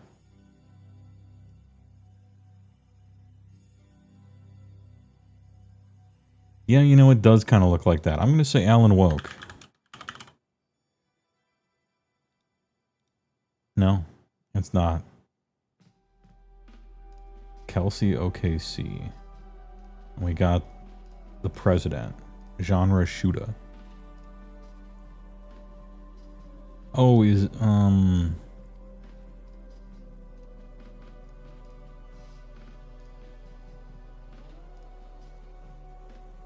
this might actually be the Division. I should have typed it in last time, right? Div-ish-un. Wait, the Division Heartland, the Division 2, or Tom Clancy's Division 2? Or Inuyasha's Secret of the Divine Jewel? I'm gonna say 2.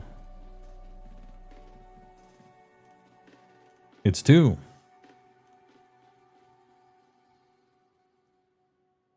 I've never heard of this game before. Oh, that was it. So that was a birdfish and then also a little deer. It was fine. Okay. It was fine.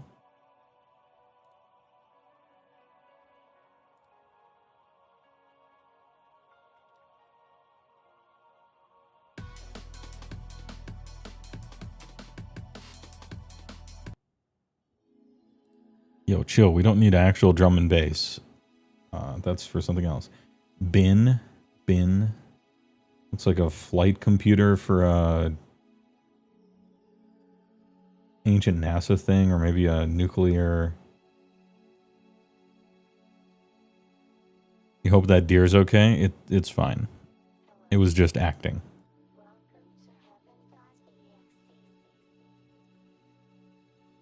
Looks like a period piece, you know, where back when they had gigantic computers in the 70s kind of thing.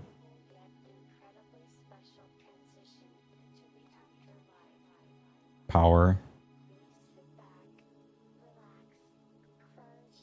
Breath Edge, Battlefront 2.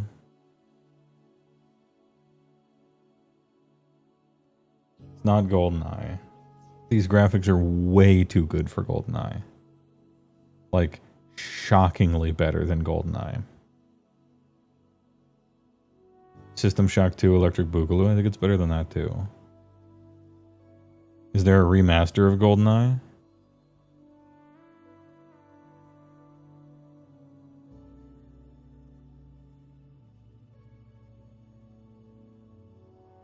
Prey.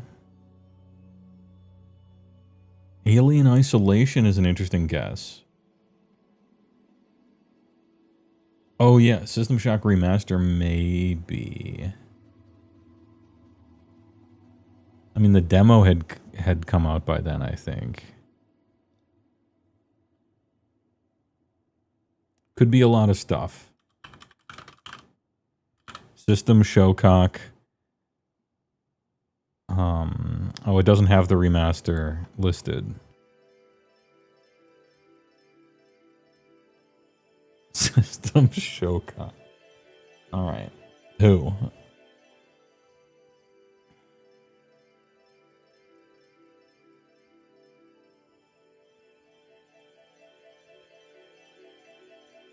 I don't think it's Prey either, though. I don't know. I kind of want to see a separate. I'm going to say Prey, I guess. Even though it's not. 84%.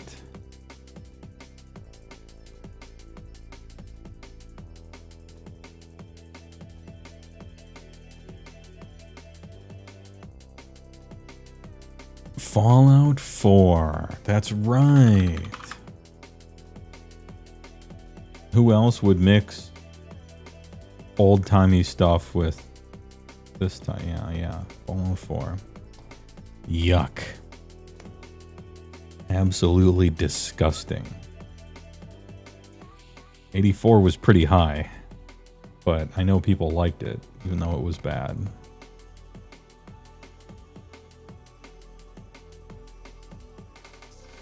Skyrim? Contact the creators of this, tell them you're not supposed to use images from 2 different games. I'll write them a letter.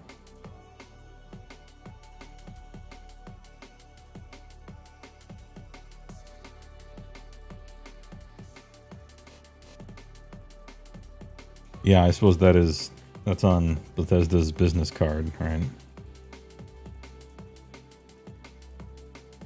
Pacific Drive? Yeah, sure. It's kind of on my mind after mentioning it that one time.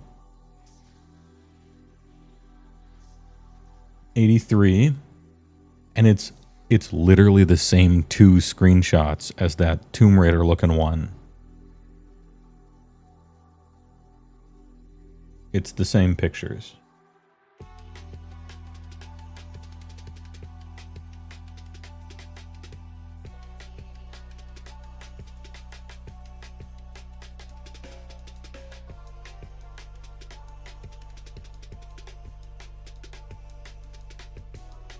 Huh.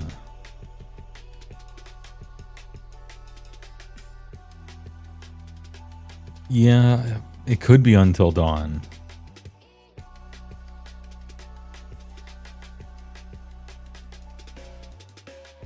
What's the zombie motorcycle game? End of Days. Resident Evil Village. Poly count looks too low for Resident Evil Village, but maybe... Days Gone? Wait.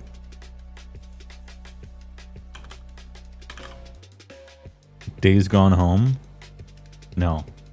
It's not. You fooled me too.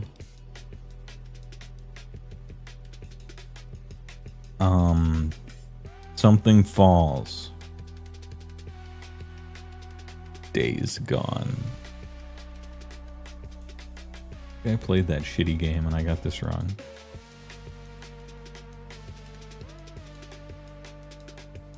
Xbox 360 game. Like Bracket Falls or Bridge something. Yeah, Xbox 360 exclusive. Wait, it's finally Alan Woke, right?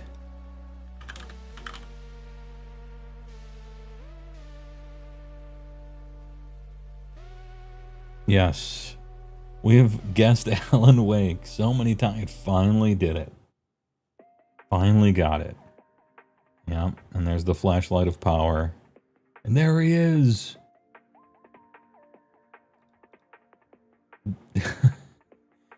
Cassie Beam. He's that good. We did it.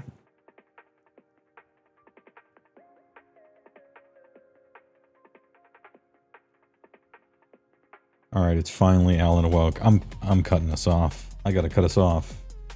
Unless the next one is instantly recognizable.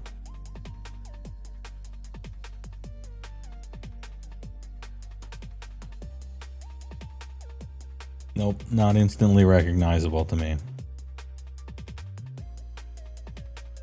GTA 5?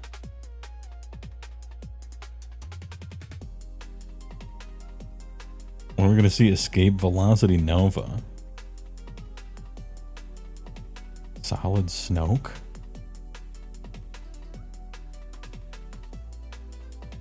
GTA San Andreas? You think so? I mean, I'll type it in. Wait, no, we already did San Andreas, I think. Anyway, not immediate. I gotta escape. I have to escape from this place. Great work, everyone. We put in some solid time at the Autismo Factory. Only successes. We're up to 241 wins in a row. Some of our power levels were carried this time in the generic shooter department, which we've been getting a little too much of, but we got them. And we had some fun moments where random people instantly recognized that one pixel. I even had one of those with the. I gotta look at the clip of that. How fast and awkward was that doom immediately? Anyway, hey, all right, your paycheck's in the mail. Yeah, the D-Force Sand. I didn't play that game that much, but I did recognize that sand. Anyway, your paychecks are in the mail. Another 20 hours. I'll catch you all tomorrow for AoS News Day 3 out of 30. We might be clocking into the Autismo Factory more often. Anyway, thanks for watching. Thanks for the donations. See you tomorrow for AoS News Day number 3.